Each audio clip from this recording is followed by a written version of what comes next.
DTV es información, diálogo, análisis. DTV es federalismo, libertad de expresión, pluralidad de voces. DTV es todo lo que en democracia un país debe ser.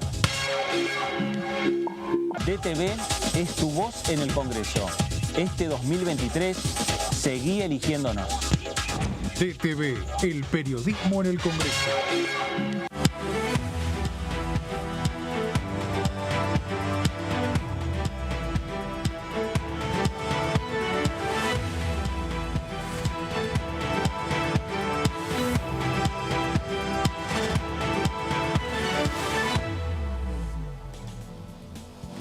¿Cómo le va? Esto es el análisis por aquí por DTV, el análisis por Diputados Televisión, empezando una semana en la cual hay, por lo menos de aquí en adelante, más pensando en la campaña electoral que en lo que tiene que ver con la actividad parlamentaria. Por ahora hay una sola comisión que está anunciada para la jornada de mañana, un tema importante, un tema de debate que viene con la discusión ya desde hace tiempo respecto a la reducción de la jornada laboral. Esto quiere decir que la Comisión de Trabajo es la que se va a reunir en la jornada de mañana y por ahora en lo que tiene que ver con el organigrama oficial de la Cámara de Diputados, esa es la actividad que tenemos. Venimos de una semana intensa donde se ha discutido temas en sesión, varios temas y varios proyectos que pasaron rápidamente al Senado de la Nación y que ya se están discutiendo y que posiblemente ya esta semana en muchos casos van a ser convertidos en ley. Y por el otro lado venimos también de una semana en la cual se trabajó y mucho en diferentes comisiones. La semana pasada a esta hora estábamos discutiendo lo que tiene que ver con la modificación de ganancias, la urgencia que tuvo el Ejecutivo de enviar proyectos aquí al Poder Legislativo y en definitiva el acuerdo político también para ir avanzando en los diferentes temas aquí en esta Cámara de Diputados. De todo esto vamos a estar hablando en las próximas 2 horas. Esto es el análisis por aquí por DTV. Voy a saludar a mis compañeros que me acompañan en la jornada de hoy. Señor David Cayón, ¿cómo le va? Buenas tardes. ¿Qué tal, Fernando? ¿Cómo andás? Muy bien, muy bien. Bueno, sí, una semana que retoma el modelo comisión, pero más Así tranquilo. Y en ese modelo comisión más tranquilo, después de una extensa sesión donde se trataron varios temas, juicio político vuelve a concentrar la atención.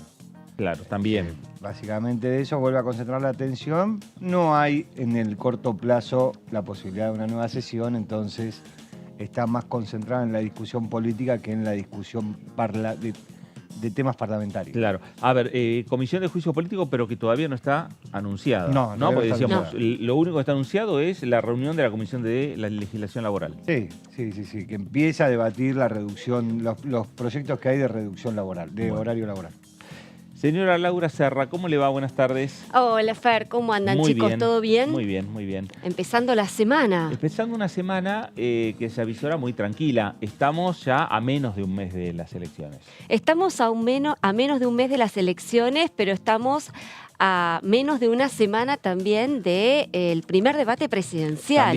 También, que creo que es exactamente. interesante de remarcar por cuanto, bueno, vamos a tener allí a los 5 postulantes a la presidencia que han superado el umbral de las PASO y que por lo tanto van a competir el 22 de octubre, las elecciones generales, y vamos a recordar a la audiencia que hay 2 debates presidenciales. Uno que se va a realizar este mismo domingo a la noche, creo que es a las 21 o a las 20, a las 21 horas en Santiago del Estero, y el siguiente va a ser el 8 de octubre, es decir, una semana después, en la Facultad de Derecho de aquí en la capital federal. Con lo cual, bueno, vamos a tener la oportunidad, quienes votamos, de asistir y escuchar las propuestas que van a esgrimir los candidatos que, bueno, por las distintas fuerzas, van a participar y van a competir en las elecciones del 22. Bueno, y veremos también cuánto incide esta discusión que se va a dar, esta exposición que van a tener los candidatos, los 5 candidatos que van a contestar diferentes preguntas, pero que también va a haber cruces entre ellos. Así es. Como va a haber para réplicas, derecho a réplica se llama así, que es una modalidad que se instaura en este debate, por cuanto en la primera que se hizo En 2019 no hubo derecho a réplica y bueno, pudimos ver a los candidatos bastante más acartonados, Claro. ¿no? En el sentido de que cada uno expone sobre los temas sin posibilidad de cruzarse. En esta oportunidad sí va a haber posibilidad de réplicas, como así también preguntas de la ciudadanía, que creo que son, bueno, las dos innovaciones que va a incorporar los debates presidenciales. Bueno, y ahí también vamos a ver cuánto incide en torno a las candidaturas, ¿no? Porque Sí. todos los encuestadores enseguida miden, por ejemplo, si los 3 triunfos que tuvo Juntos por el Cambio en las últimas 3 elecciones provinciales, ya empezaron a medir si eso tiene impacto en la candidatura de Patricia Bullrich. Sí, sí, hay que ver si los 3 fines de semana encadenados donde particularmente el radicalismo y en general Juntos por el Cambio logró gobernaciones, hay que ver si eso empuja. Hasta ahora lo que vimos en todas las elecciones de este año, ¿no? Las que suceden este año, es que lo municipal no impacta en la gobernación y la gobernación no impacta en lo nacional. Claro. Digo, sin ir más lejos, este fin de semana se impuso Alfredo Cornejo, que es senador todavía en Mendoza, que disputaba principalmente contra el diputado Omar de Marchi, uno radical, otro del PRO. Básicamente ahí Juntos por el Cambio fue separado, pero cuando uno mira lo que pasó en las PASO, ganó Milei. Claro. Entonces, le ganó Milei al resto de la fuerza. Entonces, frente a eso, hay que ver si impactan. Hasta ahora no impactaron. Para mí, el mejor ejemplo de todo eso es lo que sucedió en Río Negro con la elección a gobernador, donde ganó Beretilnec. Se impuso Beretilnec en la provincia y la gobernadora saliente, Arabela Carrera, fue a disputar la intendencia de Bariloche 15 días más tarde y perdió. Y perdió Claro. contra alguien local. Y es la gobernadora actual de la misma fuerza que ganó la continuidad de la gobernación. Con lo cual la gente entiende que ese partido político gobierna bien la provincia, pero no la quiere gobernando la ciudad. Da la impresión de que Exacto. justamente el elector disocia, Sí, ¿no? sí, sí. A la hora de elegir a sus autoridades locales, ya sean municipales o provinciales, de lo que tiene que ver con la elección nacional, ¿no es cierto? Sí. Evidentemente ahí juega y mucho la decisión, indudablemente estratégica y especulativa también, de los gobernadores de haberse desmarcado de lo que son las elecciones nacionales, ¿no? Claro. Prácticamente todas las provincias han decidido celebrar sus elecciones provinciales y municipales antes del 22 de octubre, de alguna manera para asegurar sus propias comarcas. Claro. Algunas lo hicieron con más éxito, otras no tanto, porque hemos visto cómo han perdido algunas provincias, sobre todo del peronismo, ¿no? En manos de fuerzas opositoras. Claro, bueno, y ahora lo que queda entonces es, dentro de lo que es el calendario electoral, más allá del calendario electoral nacional, queda provincia de Buenos Aires, queda la ciudad de Buenos Aires, queda la provincia de Entre Ríos, Sí. esas definiciones. Y veremos también si lo que ocurre este fin de semana, como bien señaló Laura, este primer debate presidencial y el 8, que es el segundo debate presidencial, si tienen impacto en las candidaturas, en las campañas de cada uno de los candidatos. Sí, impactará si alguno realmente sale de su discurso. Digo, hasta ahora lo que vemos es que todos más o menos le hablan a los propios. Nadie logra penetrar en el electorado del otro y por eso se mantiene esta Claro. cosa de los 3/3 con votos más el voto en blanco, que todos miden más o menos lo mismo. Hay que ver si alguno puede romper ese esquema para bien o para mal. Claro. O sea, para bien en el sentido de que logra convencer a alguien, o para mal en el que se equivoca y alguien dice, bueno, no, yo pensaba votar acá, pero me parece que voy a votar del otro lado. Claro. Frente a eso, digo, me parece que... Y hay que ver también, digo, cómo impactan las fuerzas menores. Hasta ahora todo está concentrado en la discusión de Milei, Patricia Bullrich y Sergio Massa. Claro. Y ahí vas a tener también a Schiaretti y vas a tener a Miriam Bregman. Claro. Digo, hay Que que entre ver... los dos, más o menos, chicos, más o menos sumarán 5,5 puntos Sí, aproximadamente. De alguna manera lo que se está viendo es eso, 5 o 6 puntos. sí. O sea, lo que claro. están en juego. Y eso hay que sumarles también. Bueno, los Que son los que te pueden llevar al balotaje o sacarte del balotaje. Ahí es donde Exactamente. están O hacerte mirando, ganar, digo, en primera vuelta. Recordemos que es 40 más 10, o sea, 40% con 10 de diferencia. Ya no hay segunda vuelta, con lo Claro. cual te puede llevar a una elección donde se gane en primera vuelta. Digo, por eso digo que también esos dos candidatos va a haber que prestarle atención porque no son los que tienen la mayor visibilidad. Claro. Al punto tal que hay que ver cómo lo arreglan este fin de semana. Este fin de semana, el domingo, está el debate presidencial y el partido es la fecha de los clásicos de fútbol. Sí. Y el partido que se juega más tarde y se pega con el debate presidencial es el de Talleres de Córdoba contra Belgrano de Córdoba. Claro. Que Schiaretti es uno de los candidatos, con lo cual, digo, hay que ver si mueven ese partido, lo cambian de horario, porque si no... A pedido de Schiaretti tiene que hacerlo, ese claro. clásico el domingo, pero me compete personalmente. Bueno, además, pero digo... Además. O sea, yo voy a estar en Santiago del Estero, voy a estar en el debate, no voy a poder ver el partido. Entonces. Bueno, imagínate un montón de cordobeses, digo, Claro. y otra, gente de otra provincia que se hincha alguno de esos dos equipos, que van a ponerse a mirar el partido y no van a ver el debate. Y eso es lo que le preocupa, me parece, a Schiaretti. Schiaretti. Claro. Obvio. Más allá que le tiene que preocupar al resto de los candidatos también, obviamente. Y bueno, por eso pusieron el partido de River Boca, a las 2 de la tarde. Boca River, pues, en la cancha de Boca, a las 2 de la tarde. A las 2 de la tarde. Un horario bárbaro, para Nos ir a la mató. cancha. No, pero es un muy Bueno, buen yo no voy, horario. así que... Muy buen horario para ir a la cancha.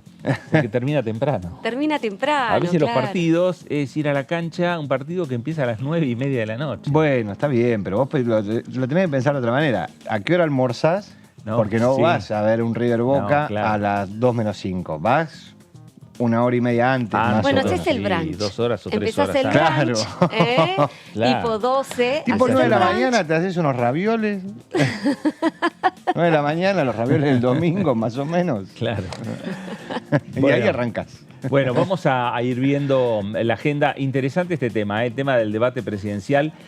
No se está hablando mucho, me parece que hay que hablar y además reconocer el trabajo que tuvo el Congreso de la Nación al sancionar esta ley de debates presidenciales obligatorios, porque el primer debate que se hizo hace 4 años, anteriormente, cuando no había una ley nacional respecto a los debates presidenciales, los canales privados principalmente, convocaban a los diferentes candidatos, se comprometían los candidatos a ir, pero por lo general, quien iba, digamos, primero en los sondeos, no iba a los debates. No, se quedaba la silla vacía. Quedaba la silla Exacto. vacía. Quedaba la silla ¿No? vacía. porque Diciendo, claro, Bueno, en este yo caso, no vengo a debatir. no hay posibilidad. A ver, cualquiera puede faltar al debate, ¿no? Claro. O sea, nadie está obligado, digamos, como si le pusieran un arma No, en la 100, claro. obligado a ir a un debate. Pero lo cierto es que la ley establece sanciones para el que no concurra.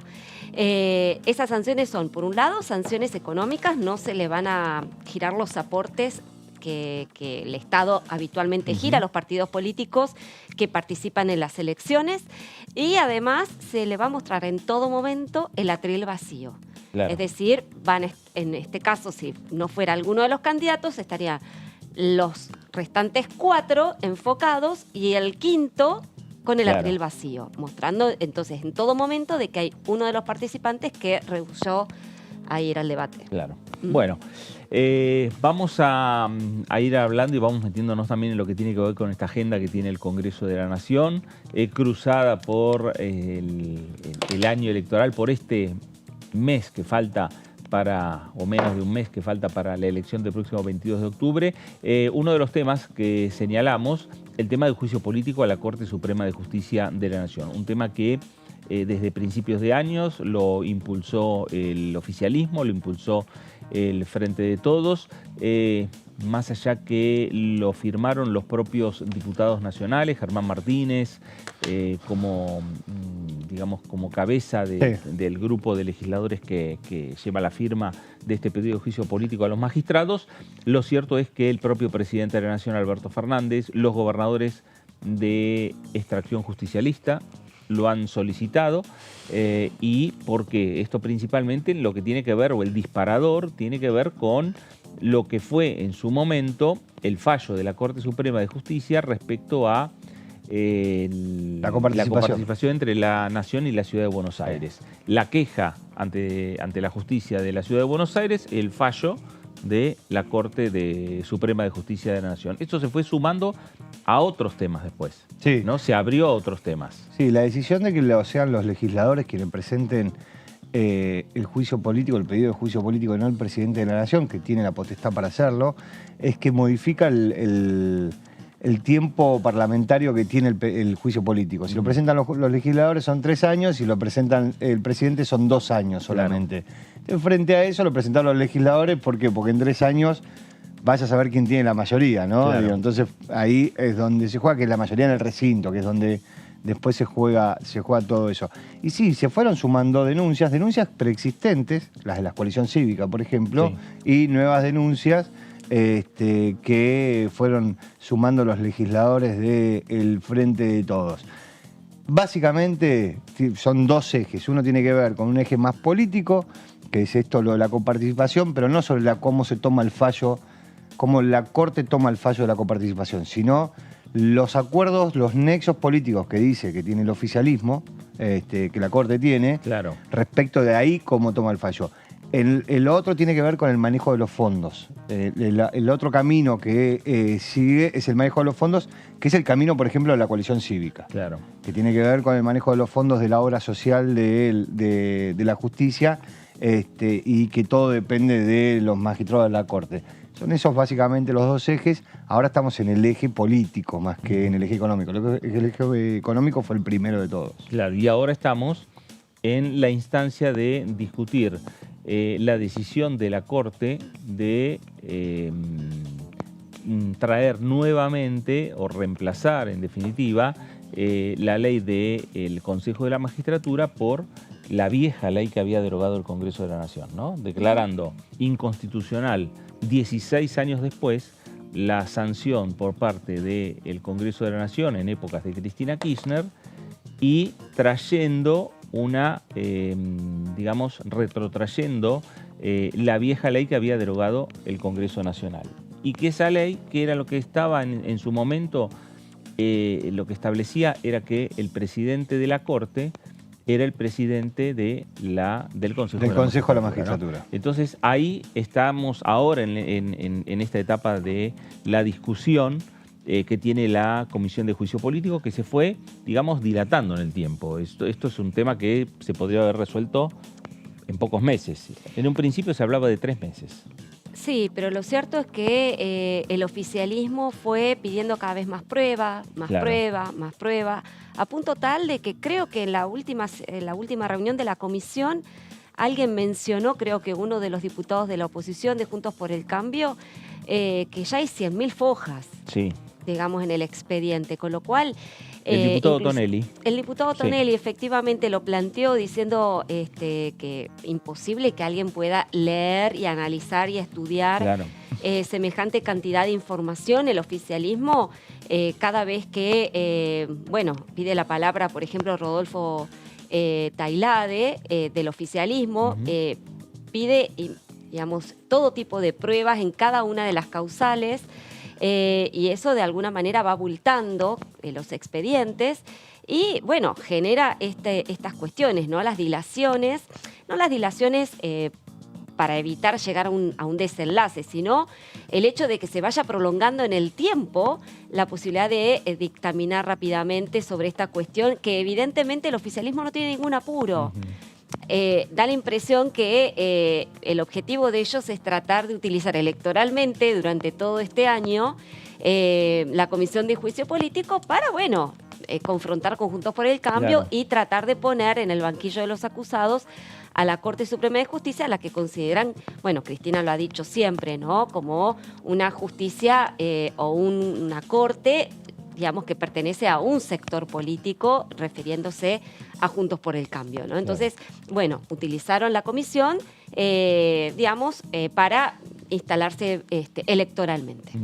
Bueno, y ahí estamos en esta discusión, que respecto a este juicio político a la Corte Suprema de Justicia, ahí lo tenemos en imagen a Pablo Tonelli, el diputado del PRO por la Ciudad de Buenos Aires, Hugo Yasky. Bueno, lo que ha sucedido en definitiva en estas últimas reuniones con los invitados que estábamos viendo, que también tuvo la comisión, y habrá una nueva etapa en lo que tiene que ver con el juicio político a la Corte, que tiene que ver con el fallo de la Corte Suprema de Justicia de suspender las elecciones de este año que tuvieron la provincia de San Juan y la provincia de Tucumán, a partir de interpretar que las candidaturas de los mandatarios, Sí. que eran, por el caso de Tucumán, Mansur, que iba candidato a vicegobernador, no podían llevar adelante. Sí, no, que la ley, que ya habían cumplido con la cantidad de mandatos Claro. que le permitía la ley, que frente a eso no podían volver a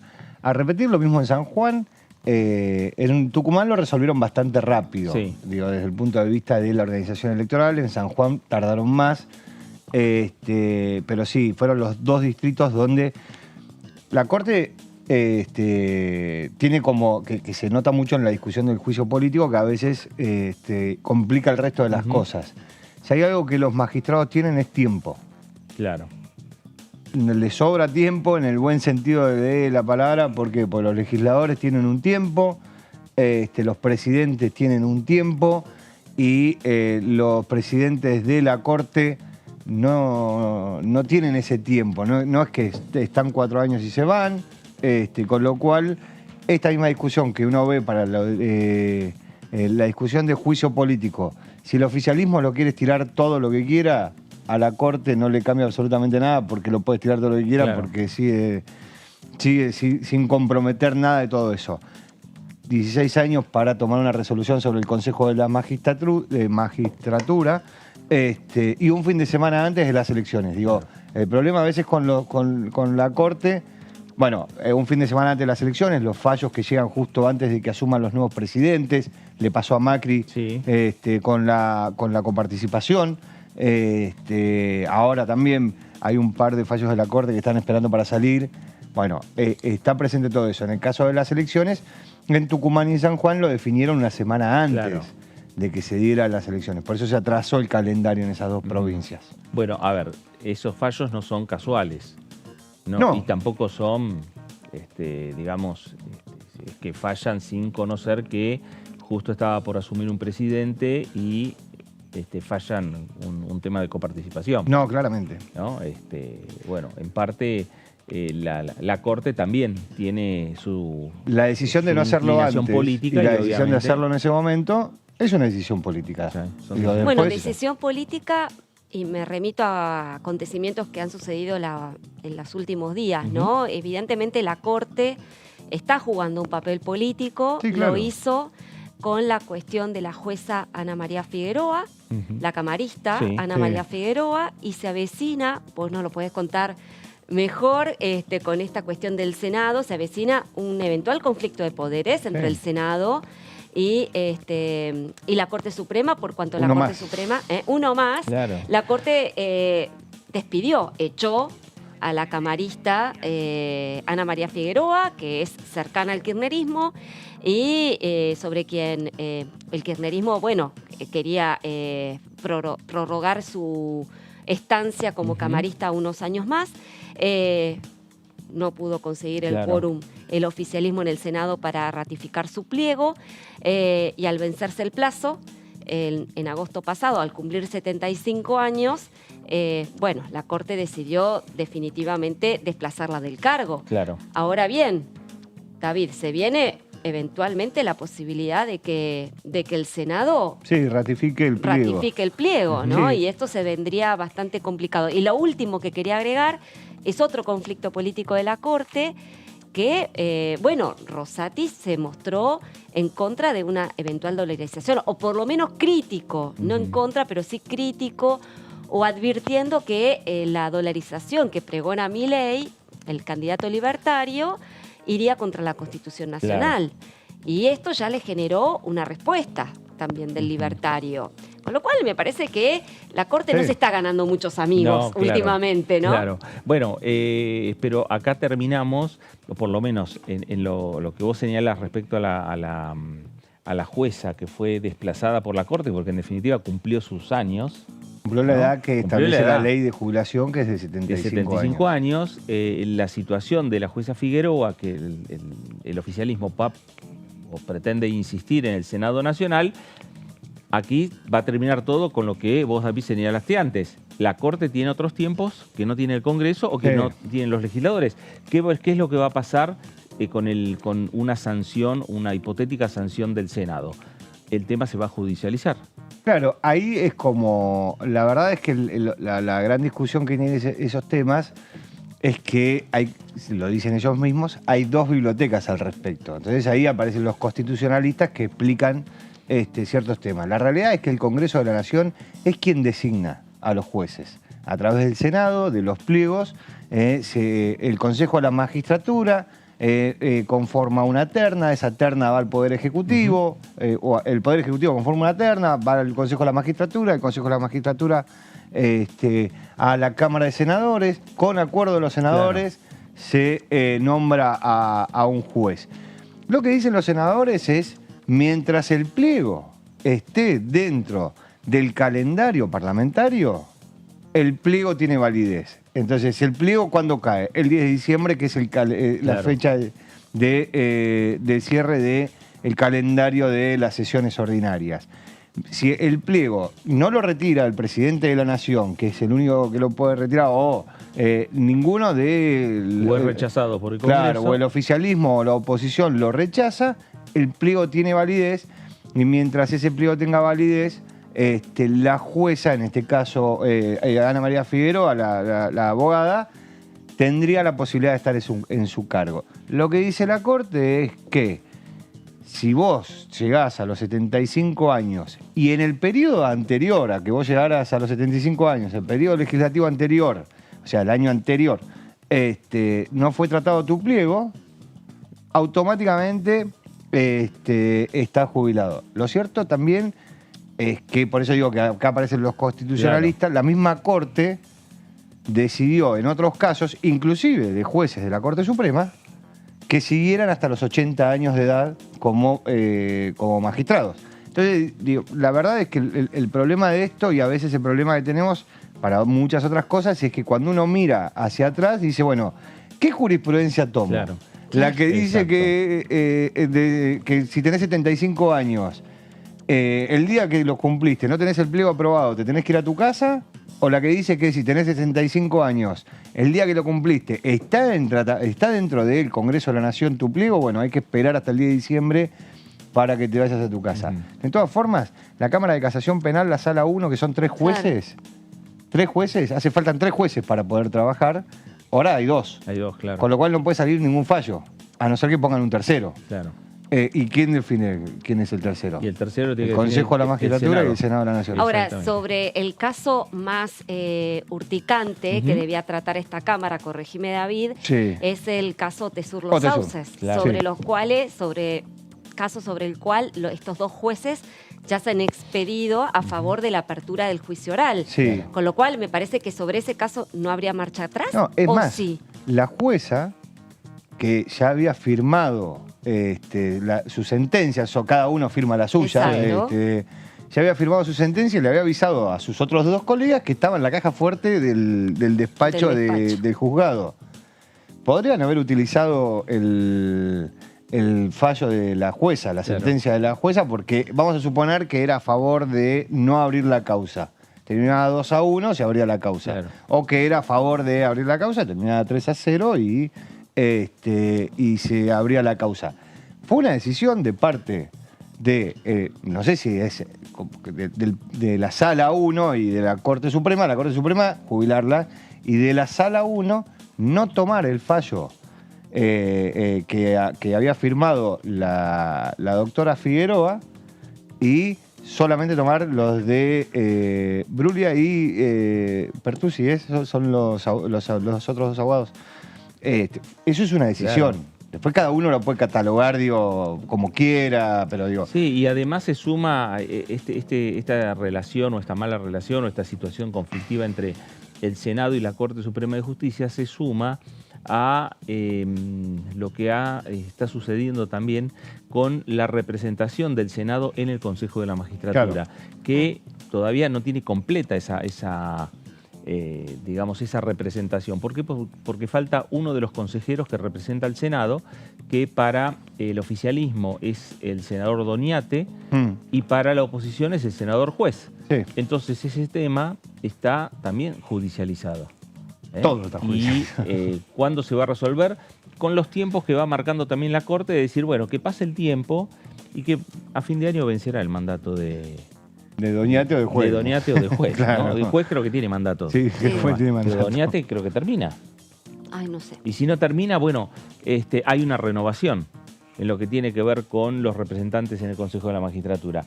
O sea que la justicia, la Corte también conoce los tiempos y maneja los tiempos que tiene el totalmente. Parlamento Nacional a la hora de definir en definitiva decisiones que tienen que tomar, ¿no?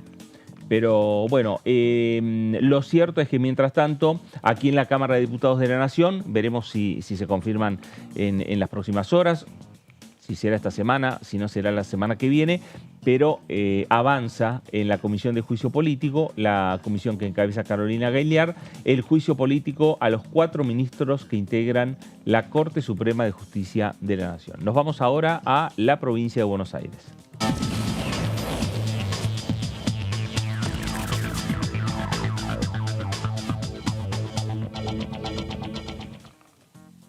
Diputado Carlos Selva, ¿cómo le va? Buenas tardes. Fernando Ferraquelli saluda. Buenas tardes, ¿cómo les va? Muy bien. Bueno, hablábamos un poco de la agenda que tiene el Congreso. En parte tiene una reunión programada para mañana, que es la Comisión de Trabajo, para avanzar por lo menos en una reunión informativa respecto a la reducción de la jornada laboral. Hay varios proyectos sobre ese tema. Juicio político, que todavía no está convocada, pero bueno, es un tema que el oficialismo lo sigue llevando para adelante.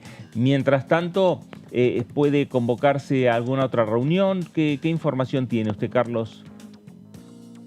Bueno, vos sabés, Fernando, que por sobre todas las cosas hay muchísimos expedientes con dictámenes ya listos con orden del día, de lo que se diría... Bueno, vos lo sabés, pero para los oyentes, cuando ya tienen una orden del día, ya pueden entrar directamente al pleno de la Cámara de Diputados. Hay muchísimos expedientes que tienen relevancia sobre la vida cotidiana de todos, sobre algunos sectores, particularmente algunas organizaciones de sectores. Así que yo estoy expectante de que vaya a haber de nuevo la reunión. Vos acordate muy bien que está pendiente que terminemos de dictaminar sobre agroindustria, está pendiente, bueno, en este momento ahora no me recuerdo, pero digo, de temas de desarrollo, que es un poco la política que hemos venido sosteniendo desde nuestro gobierno y apuntalada en leyes que obviamente sanciona el Congreso. Hay muchos temas.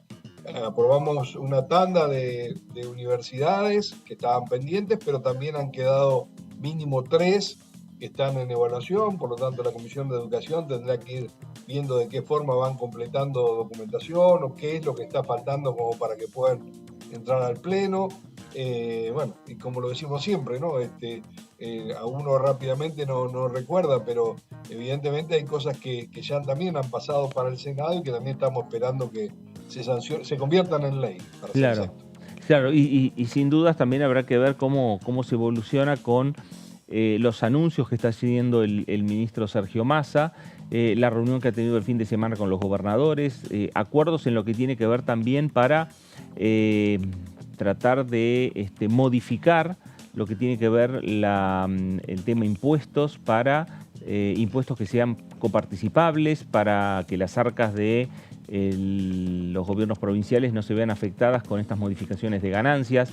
Me parece que ahí hay una discusión que o se discutirá por proyectos separados o se discutirá dentro del presupuesto 2024. Fernando, vos sabés muy bien que ha sido estos días una de las cosas más notorias y más justas, que es quitar el IVA sobre la canasta básica de alimentos, con un tope de 18.000 pesos por tarjeta. Digamos, en una familia que los dos tienen la posibilidad de tener trabajo, los topes obviamente se suman. Pero también, ¿qué es lo que va contribuyendo? Por eso digo que hay toda una dinámica nueva que se tiene que ordenar. Es que también contribuye muchísimo a uno de los flagelos más importantes que tiene la Argentina, que es la economía en negro. Vos sabés muy bien que para tener ese beneficio tan importante se tiene que blanquear la economía. O sea, la tarjeta de débito tiene que existir el ticket, que vos sabés que nos costó muchísimo. Acordate que se venía hablando de la devolución del IVA la quita del IVA en los alimentos, pero la mejor forma es la devolución, porque te permite obtener el resultado directo sobre cada uno de los trabajadores, directo que ya está haciendo, claramente ya hace un montón de días que está siendo efectivo, cualquiera lo sabemos, que ya la devolución es prácticamente instantánea, pero también nos permite ordenar la economía. Bueno, eso también va a ir cambiando también las ecuaciones económicas de todos, porque se habla de más de un 50% de la economía en negro. Yo no tengo datos precisos, tal vez lo tienen más ustedes, porque asiduamente este tema se habla, pero digo, es una medida muy importante para terminar con uno de los flagelos más importantes que tiene la economía, que es justamente la economía en negro también. Diputado, ¿cómo le va? Laura Serra lo saluda. Un placer. No, preguntarle porque usted acaba de mencionar esto de la devolución del IVA. El ministro de Economía y también candidato oficialista, Sergio Massa, ha enviado al Congreso un proyecto en ese sentido, o sea, lo que es una medida que se está instrumentando ahora, creo que por resolución o por decreto. La idea es hacerlo permanente a partir de un proyecto de ley que ha presentado el Ministerio de Economía. Preguntarle si ya ingresó en la Cámara de Diputados. Quería saber, porque me ha llegado alguna información de que esta misma semana podrían arrancar con comisiones informativas. ¿Usted tiene esa información? ¿Cree que se puede avanzar? No, te pido, no, Laura, no pude estar. Estuve la semana pasada prácticamente los últimos 2 días en la provincia de Córdoba, después que terminó la sesión. Ajá. En la provincia de Córdoba por cuestiones de trabajo. Así que no estuve jueves y viernes en la Cámara. Y bueno, y hoy me dediqué a mi ciudad, que estoy acá en Mercedes. Así que no te puedo dar precisiones, pero obviamente que pretendemos que todo este paquete de medidas se vaya consolidando con leyes. Esa es la decisión del ministro Massa y bueno, y ojalá que las podamos ir concretando. Primero va a haber reunión informativa, pero creo que también a medida que se consolide la instrumentación, también va a ser más fácil defender la interpretación de cómo afecta en determinados sectores o cómo influye en las economías regionales, porque no te olvides que esto también ordena un montón de cuentas, además de todo. Diputado, ¿cómo le va? Soy David Cayón, ¿cómo está? ¿Qué tal, David? Bien, aprovechando de estar en Mercedes, seguramente nos traerá salame que tantas veces nos dijo para la próxima semana. No, le quería hacer una consulta, voy a aprovechar su experiencia como intendente de la ciudad. Esta parte de la coparticipación, la coparticipación llega hasta la intendencia, porque obviamente una parte va a la provincia y de ahí baja hacia la intendencia. ¿Cuánto es en una ciudad como Mercedes, por ejemplo, el impacto que puede tener una caída de la coparticipación? Y en el caso de si usted está de acuerdo, teniendo en cuenta esto de su experiencia como intendente, aprovechando que es diputado, que sea el impuesto al cheque lo que incremente la coparticipación para suplantar lo que se pierde de ganancias. Bueno, precisiones no te voy a dar porque no las tengo frescas ahora. Sí recuerdo siempre, y por eso no siempre, pero no tengo actualizaciones, pido disculpas por esto, pero vos acordate que históricamente de lo que era la renta nacional, digamos los impuestos coparticipables, sí, prácticamente un 70% quedaba en el Estado Nacional, un 23% iba a las provincias y a los municipios, a los 2.256 municipios llegaba un 7% de la incidencia de impuestos coparticipables. Hoy yo no sé cómo está esa ecuación, te digo sinceramente, no lo sé. Pero sí te comento un poco por esto que vos decías, amigos míos me han estado dando, yo no soy tributarista, pero me decían que el cheque prácticamente se ha dejado de usar porque tiene prácticamente una doble tributación, digamos. El que lo emite, el que lo compra, bueno, hay mucha gente trabajando sobre la simplificación de ese mecanismo de comercialización tan importante como es el cheque, para que vuelva a ser una herramienta. Eso lo he escuchado en reuniones particulares, privadas, con gente que más o menos conoce el tema y trata de asesorarnos, y lo he escuchado en la Cámara de Diputados con gente que sí conoce mucho de tributarismo.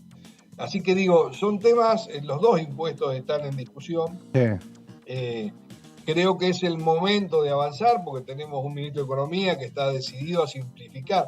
Vos sabés que además del impacto fiscal que tienen determinados tributos, la complejidad de instrumentación de los tributos es todavía lo más repudiable que las consecuencias económicas que trae la instrumentación de algunos tributos. Eso te lo dice cualquiera que hable. La burocracia que hay de control.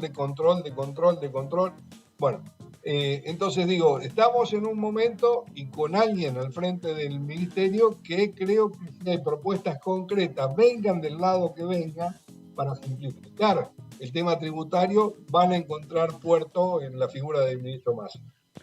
Carlos, ¿cómo vivió la sesión la semana pasada respecto a un tema que desde el lado del justicialismo se habló durante mucho tiempo? El Frente Renovador en su momento y en sus orígenes había cuestionado y había hablado mucho respecto a este tema del impuesto a las ganancias. Se termina de cristalizar la semana pasada en este Congreso Nacional, o por lo menos en la Cámara de Diputados. No, mirá, Fernando, la sesión, yo te digo más, es un tema que lo conozco, me entusiasma, tengo argumentaciones, bueno, creo que solventes para defenderlo, y me bajé de la lista de oradores porque había un compromiso de tratar de simplificar la lista. Bueno, vos estuviste en la Cámara, después se agregaron 40, así que me perdí la oportunidad de expresar mis fundamentos, porque concebía de que, digamos, el parámetro de justificación para tanto a una medida como a otra era mucho más acotado. Alguno podía poner arriba de la mesa un poco más la historia, digamos, pero bueno, lo cierto es que en ese momento... La verdad que uno hasta perdía entusiasmo de escuchar algunas argumentaciones porque muy débiles las que estaban, que no, había un compromiso desde el punto de vista de fundamentación fiscal de los bloques de la oposición que votaron en contra. Increíble que hayan votado en contra, bueno, votaron en contra muchos legisladores de Juntos por el Cambio en las universidades, así que lo increíble pasó a ser creíble todo. Yo lo que te digo es que particularmente la fundamentación es no entender de que nosotros tenemos que ir no solamente dictando medidas, sino que garantizar credibilidad en lo que decimos. Y esto sí seguramente tiene todavía toda una vuelta que va a faltar, pero no va a engancharse en las consecuencias directas. O sea, yo no veo, digamos que el perjuicio, pues si no los gobernadores también hubiesen salido con el grito en el cielo. Hay una serie de medidas, reitero, no soy tributarista, que se están estableciendo, pero además de todo el blanqueo de la economía que se va a producir, cambia las ecuaciones de parámetros de decir cuánto va o qué incidencia tienen determinadas medidas sobre un determinado sector. Entonces, te estoy dando toda la vuelta para no darte una precisión, yo también me doy cuenta, pero que no la tengo, claro. No la tengo, y creo que todavía hay mucho para ver y analizar, creo que hay mucho para ver y analizar con respecto a cómo se ordena. Reitero, hay que desburocratizar el sistema tributario y medir claramente las consecuencias de cómo se recupera la economía con el blanqueo de la economía. Diputado, lo cambio totalmente de tema, quizás vamos a algo un poquito más, no liviano, pero sí más distendido. Quería preguntarle a usted, bueno, conoce y ha trabajado mucho al frente de la Biblioteca del Congreso de la Nación. La semana pasada se celebró la Noche de los Museos. No sé si la biblioteca estuvo abierta o tuvo algún tipo de actividad y cómo le fue. Porque hubo muchísimo movimiento esa noche de los museos aquí en la capital y quería ver cómo había sido todo por aquí, por la zona del Congreso. Bien, Laura, muy oportuna tu comentario. Creo que el número, nosotros participamos esta vuelta en vez del lugar oficial, digamos, la sede central, lo hicimos en la sala pública. Nos sumamos a la Noche de los Museos. De hecho, se cortó la calle Hipólito Yrigoyen con el bibliomóvil. También mira. Estuvo puesto en forma transversal. Hubo más de 20.000 visitas, según el número que tengo hoy. 20.000, un montón. Acabo de darle una instrucción al coordinador general, Alejandro Santa, donde le mandé una nota de felicitaciones para el personal, porque siempre nos hacen quedar muy bien, más allá de todo, un reconocimiento a todo el personal de cultura de la Biblioteca del Congreso, porque realmente fue un éxito en todo el sentido de la palabra. Lamentablemente, como te digo, yo estaba en Córdoba, no pude acercarme, a mí me he participado siempre de la Noche de los Museos, donde participa la biblioteca. Este fin de semana no lo pude hacer. El domingo tuvimos acá en Mercedes el cierre de la sociedad, de la feria de la Sociedad Rural de Mercedes, así que tuve que quedar acá en Mercedes. Pero sé que fue un éxito, fue muy valorado, muchísimas visitas muy importantes sé que hubo. Así que ya te digo, le pedí a Alejandro que me redactara, que me diera el listado de los que participaron, porque los comentarios fueron todos excelentes, así que quiero felicitar puntualmente a cada uno de los trabajadores que participaron. Claro, había un circuito aquí en la zona de Congreso que incluía la biblioteca, el Senado, la Cámara de Diputados y el edificio del Molino. El Molino, ¿no? Ahí eran 4 puntos. Lo que pasa que en cada lugar, me parece, para poder llegar, había que hacer, porque había mucha demanda de gente. La fila. ¿No? Mucha fila de gente para poder ingresar a cada uno de los lugares. Bueno, por eso digo, tal vez la novedad era la visita que ya se viene haciendo, Laura, lo habrán visto, ustedes lo habrán visto, hay colas en forma permanente para conocer el molino, digamos, ¿no? Claro. Pero el circuito, como bien lo decía Fernando, cerró muy bien. O sea, era un circuito completo del Congreso de la Nación a través de la biblioteca que estaba en la sala pública, o sea, sobre calle Hipólito Yrigoyen, el Molino, claramente, y la Cámara de Diputados y el Senado de la Nación. Así que hicimos una oferta cultural completa entre los 4 organismos que forman parte de lo que es la estructura del Congreso de la Nación. En su momento, corríjame porque me puedo estar equivocando, ¿no había impulsado desde el Congreso, desde la Biblioteca del Congreso también lo que eran las bibliotecas en los trenes? Para la temporada de verano. Claro, lo hicimos. Bueno, hoy por hoy, como te digo, era para los trenes de larga distancia. Claro. Pusimos una pequeña biblioteca en los trenes que tenían comedor y que tenían demás. Hicimos un convenio con Trenes Argentinos y pusimos una biblioteca para disposición de cada uno de los usuarios del sistema de ferrocarril. Eso está vigente todavía, al día de hoy. O sea, cualquiera que se tome un ferrocarril, un tren de larga distancia, que vaya, no sé, no el que va a Mercedes, el que va a ese no es. Era para el lado, lo inauguramos en el tren que va a Mar del Plata, claro, cuando se puso en marcha, pero los trenes de larga distancia deberían tener todos la bibliotequita arriba a disposición de los usuarios. Claro. Carlos, ¿cómo se encara el último tramo de la campaña electoral, teniendo en cuenta que en el medio, algo que nos trajo del recuerdo puntualmente Laura, que tiene que ver con los 2 debates presidenciales que se van a dar en los próximos 2 fines de semana? No, bueno, vos sabés muy bien que pasado mañana terminan los anuncios oficiales, digamos, no se pueden hacer más inauguraciones de carácter oficial, lo que no significa que no se vaya a seguir inaugurando cosas. Lo que digo es que no van a tomar el Estado público, se van a poner en marcha, hay cosas muy importantes. Sergio Massa va a estar mañana y pasado, creo que en Neuquén, haciendo obras que tienen el tema energético, todo lo que el ministro ha jugado muy fuerte, porque nos cambia, no solamente nos genera la soberanía energética, sino que nos cambia también la ecuación económica de la Argentina. Así que va a estar mañana y pasado en Neuquén, y ya ahí se termina lo que serían actos oficiales de campaña. A los debates voy con una tranquilidad suprema, Fernando. Si hay alguien que conoce lo que es el Estado y de punta a punta, ojalá que el debate permita demostrar lo que hablamos de educación, no solamente desde el punto de vista económico o de la interpretación económica que hacemos sobre la salud o la educación, sino que nos permita profundizar realmente qué significa determinadas decisiones estratégicas en el desarrollo de las economías regionales, con la conformación del recurso humano para acompañar y complementar lo que va a ser el desarrollo de algunas regiones nuestras en base a decisiones que hemos tomado como gobierno. Va a requerir que capacitemos mano de obra, una mirada integral bueno, ahí estoy con la tranquilidad y la seguridad, y no por soberbia, decir que tenemos el mejor candidato y el que más claramente va a quedar evidenciado en un debate.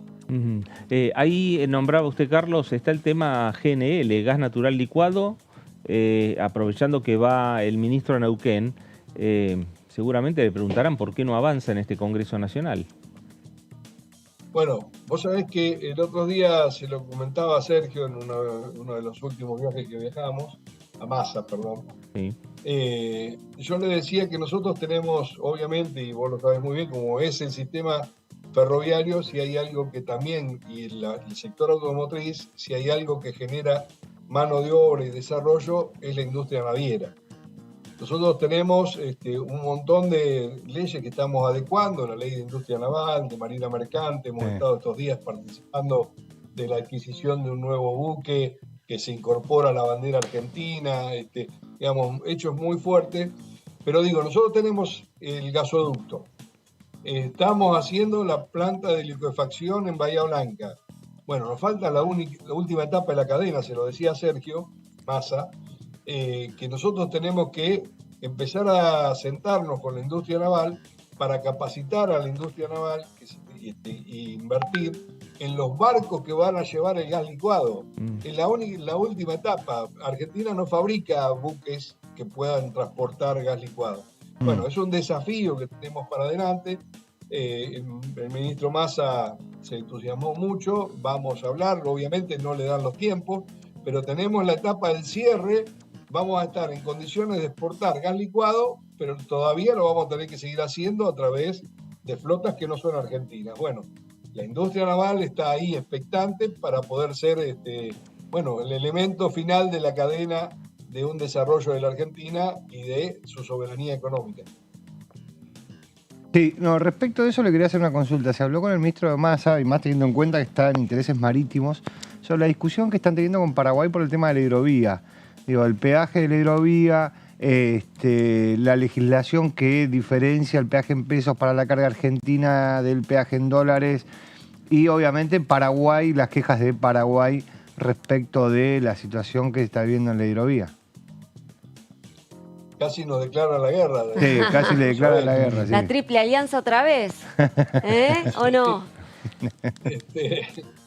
Vos sabés que no es para tomarlo en sorna, la verdad que fue un exceso porque pone en tensión.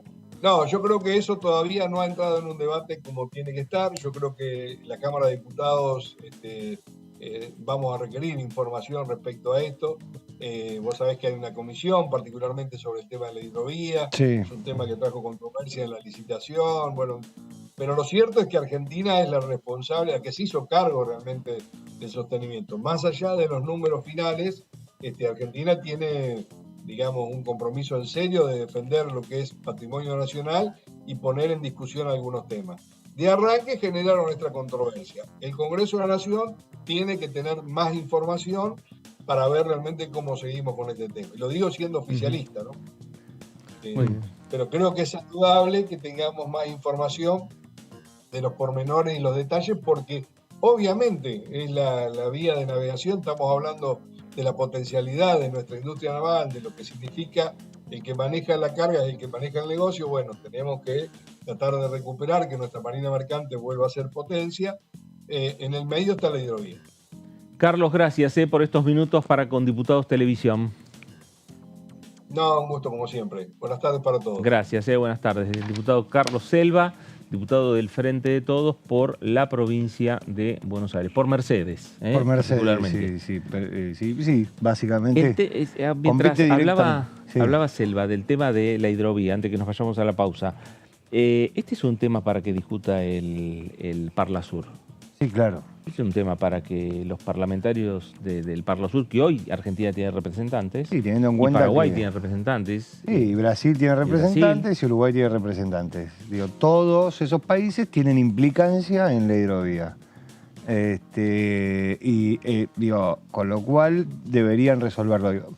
Para la Argentina es de vital importancia, teniendo en cuenta que el 80% de las agroexportaciones de la Argentina salen por la hidrovía. Con lo cual, si la hidrovía no tiene calado, no entran los buques, o tienen que salir con menos carga, todo eso encarece. Bueno, necesitas resolverlo. Claro. De alguna manera, se terminó la licitación, hay que hacer una licitación nueva. No hay muchas empresas en el mundo que se dediquen a eso, digo, no solamente en la Argentina.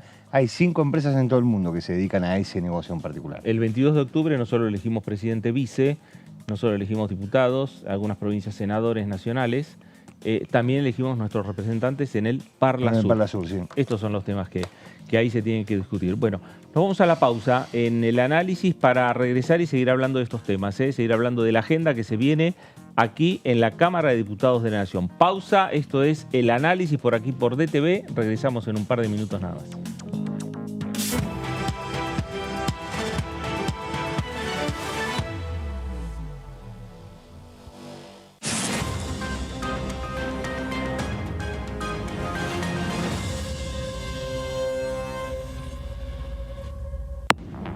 Hola, bienvenidos a una nueva jornada del resumen de noticias parlamentarias. El ministro de Economía, Sergio Massa, lo presentó el proyecto para modificar el impuesto a las ganancias y se aguarda su envío al Congreso, como lo decíamos al principio. Estamos expectantes para conocer los detalles, pero bueno, en líneas generales ya se sabe cómo es esta iniciativa. DTV, el resumen, de lunes a viernes. Este es el gasoducto Presidente Néstor Kirchner, una obra de escala mundial realizada en tiempo récord, que unirá la energía de Vaca Muerta con todo el país. Innovaciones, tecnología, cientos de kilómetros de acero y miles de trabajadoras y trabajadores. Esta megaestructura alimentará la llama del país, uniéndonos con nuestros seres queridos, acelerando la economía, ahorrando divisas, con desarrollo, con federalismo, con soberanía y orgullo. Gasoducto Presidente Néstor Kirchner. Mueve energía, mueve al país.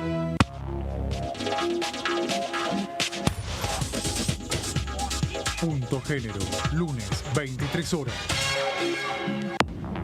Hola, ¿qué tal? ¿Cómo andan? Bienvenidos, bienvenidas. Aquí estamos en la tercera edición.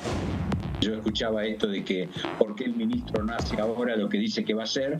Bueno, ahora está haciéndolo ahora. Uno debería poder debatir o decir si no está de acuerdo con esto. Claro. Pero entonces se tendrán que aplicar los acuerdos y los desacuerdos que haya respecto de esta cuestión de tratar de prácticamente eliminar el impuesto a la ganancia, la inmensa mayoría quienes hoy lo están tributando, por lo cual se ha venido pregonando permanentemente que esto se haga en algún momento. Tenemos un compromiso con el fondo, tenemos que hacer una reducción del déficit y el gasto tributario. Bueno, estos son todos los ítems, porque no es que estaba solamente Tierra del Fuego, estaban un montón de otros regímenes y programas. Y lo que nos planteó es, si queremos hacer los deberes del fondo, tenemos que discutir eso. Nadie lo quiso discutir porque nadie quiere, digamos, que se les reduzcan los ingresos o se les reduzcan los subsidios o se reduzcan los programas de fomento. DTV, tercera edición, de lunes a viernes.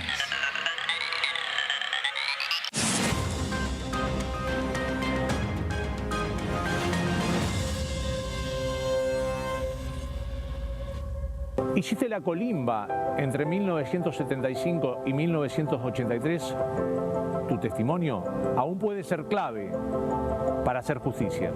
Lo que hayas visto y oído en dictadura es un aporte fundamental para llegar a la verdad. Para más información, entra a argentina.gov.ar/fuicolimba.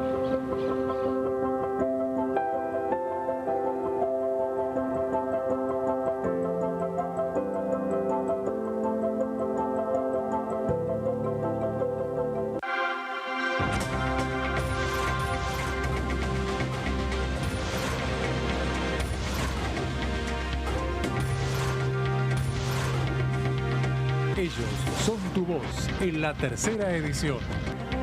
DTV, el periodismo en el Congreso.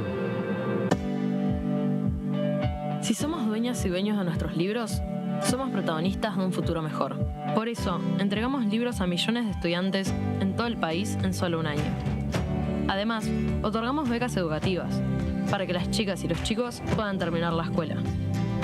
Realizamos obras en universidades, fortaleciendo el sistema universitario nacional. Y este año otorgamos y renovamos becas Manuel Belgrano en carreras estratégicas para el desarrollo productivo del país. Con más educación, construimos un futuro mejor. Conoce más en argentina.gov.ar/protagonistas. La educación nuestra bandera. Ministerio de Educación.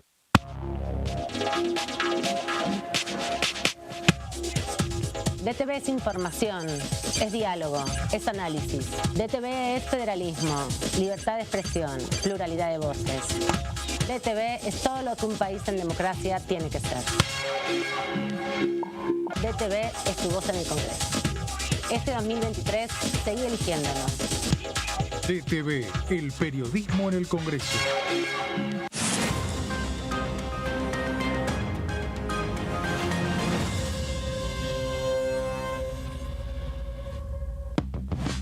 Otorgamos un refuerzo económico a más de 7.800.000 jubilados y pensionados durante 3 meses. Y detrás de ese dato, protegemos a quienes más lo necesitan.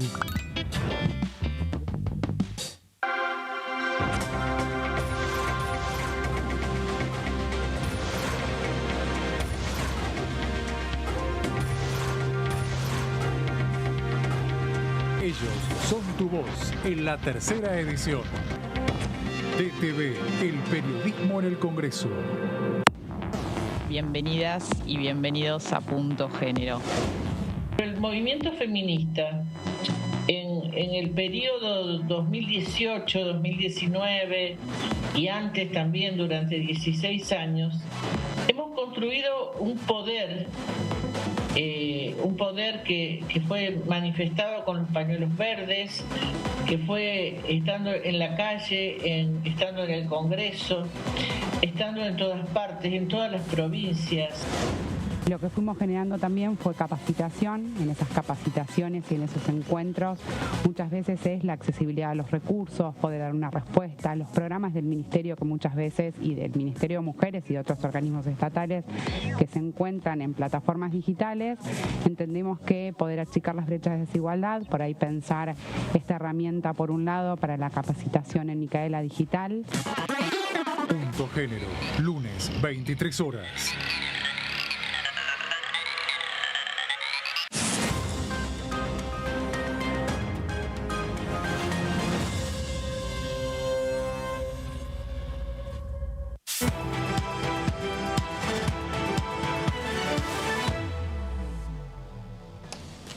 Muy bien, regresamos aquí a el análisis por DTV, el análisis por Diputados Televisión, en una jornada en la cual estamos iniciando la semana y hablábamos de cómo viene la agenda para esta Cámara de Diputados. En principio señalábamos el tema de juicio político, que es un tema que lo tiene en la agenda prácticamente anual el oficialismo, el Frente de Todos, desde que comenzó este 2023, y que con el correr de las horas o con el correr de los días se va a confirmar una nueva reunión de la Comisión de Juicio Político. No está previsto para esta semana, perdón, Fer, ¿eh? Ah, bueno. Esta semana no está prevista, No, juicio político no. ¿Eh? Juicio político no. Veremos entonces en la semana que viene a ver si no está sabemos, o no. en principio Pero todavía principio, sí. Pero la idea del oficialismo es continuar con este trámite de juicio político a la Corte Sí, por Suprema, supuesto que ¿no? sí, pero no está prevista esta semana. Sí, esta semana está prevista, lo acaban, por eso te quería comentar, perfecto. lo acaban de subir a la página web. 2 reuniones de comisión que van a ser muy importantes. Miércoles se va a discutir el proyecto de ley de financiamiento educativo que mandó Sergio Massa.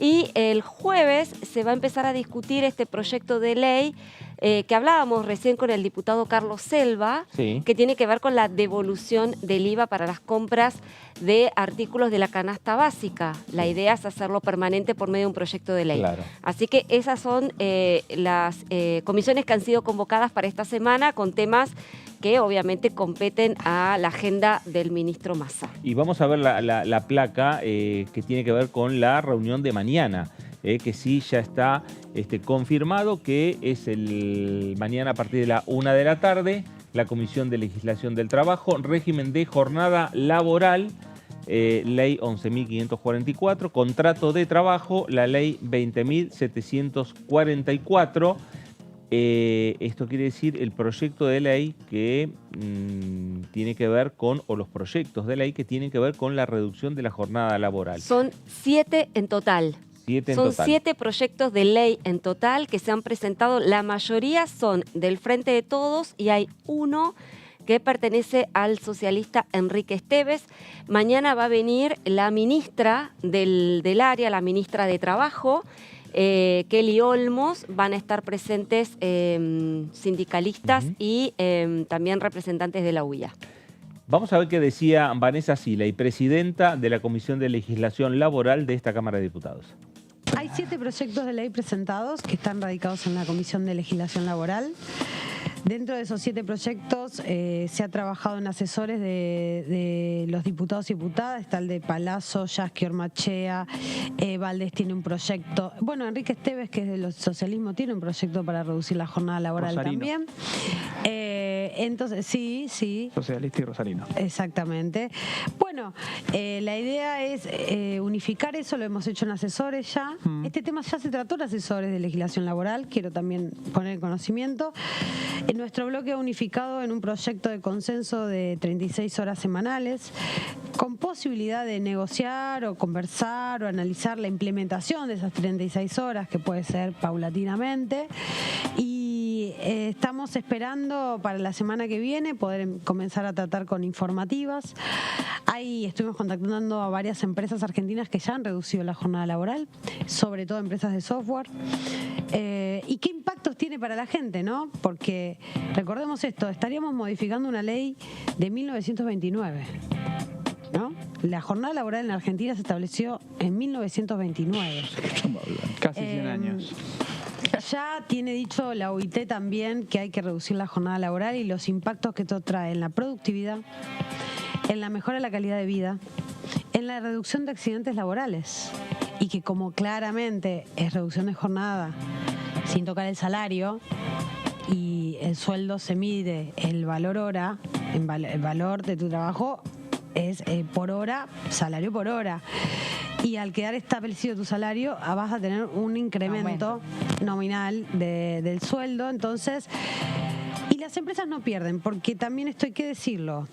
Porque ahí va a estar el punto la de conflicto, mejora de la reducción de los accidentes hace que la prima de la ART, que se paga, acorde a los niveles de siniestralidad en los lugares de trabajo, sea más barata, sea más baja.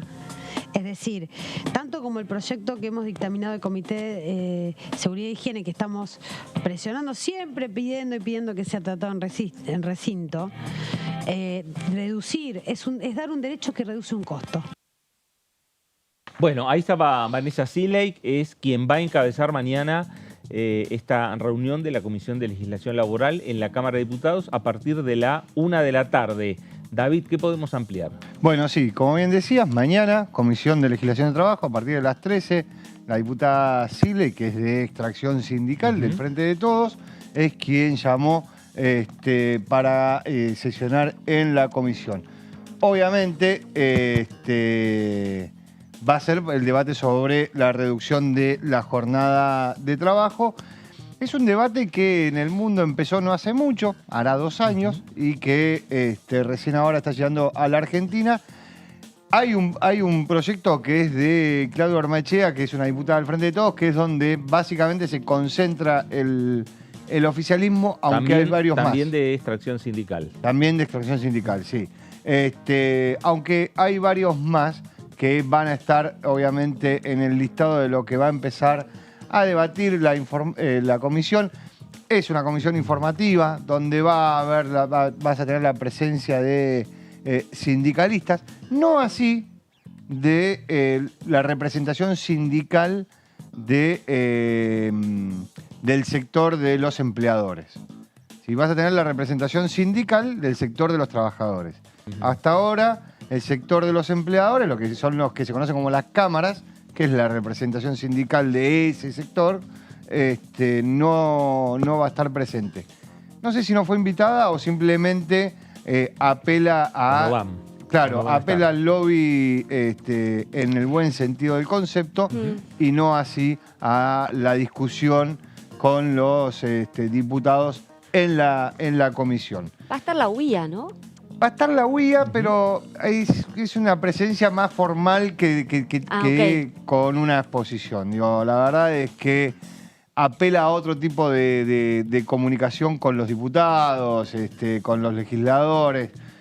Tiene muy buena relación con muchos asesores, la Unión Industrial Argentina, del Frente de Todos, de Juntos por el Cambio, con lo cual tiene llegada por ese lugar.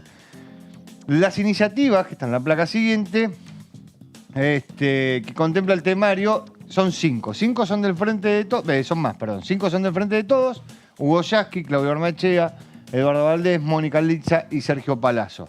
Después tenés una de Nicolás del Caño, del Frente de Izquierda, y después tenés una de Enrique Esteves, del Bloque Socialista, como explicaba hace unos minutos Laura. La más disruptiva, obviamente, es la de Nicolás del Caño, del Frente de Izquierda. Las del Frente de Todos son bastante similares entre ellas. No hay grandes diferencias, con lo cual, por eso van a hacer hincapié en la de Ormaechea, como que todos van a ir diciendo, bueno, nos quedamos con esta como principal y vamos a empezar a aportar desde el resto de los proyectos para tener uno propio y, en todo caso, tener un dictamen de mayoría con uno solo que tenga ese como el eje principal. Después habrá que ver qué es lo que hace Esteves y qué es lo que hace Nicolás del Caño. Como se puede ver, no hay ningún proyecto del sector de Juntos por el Cambio.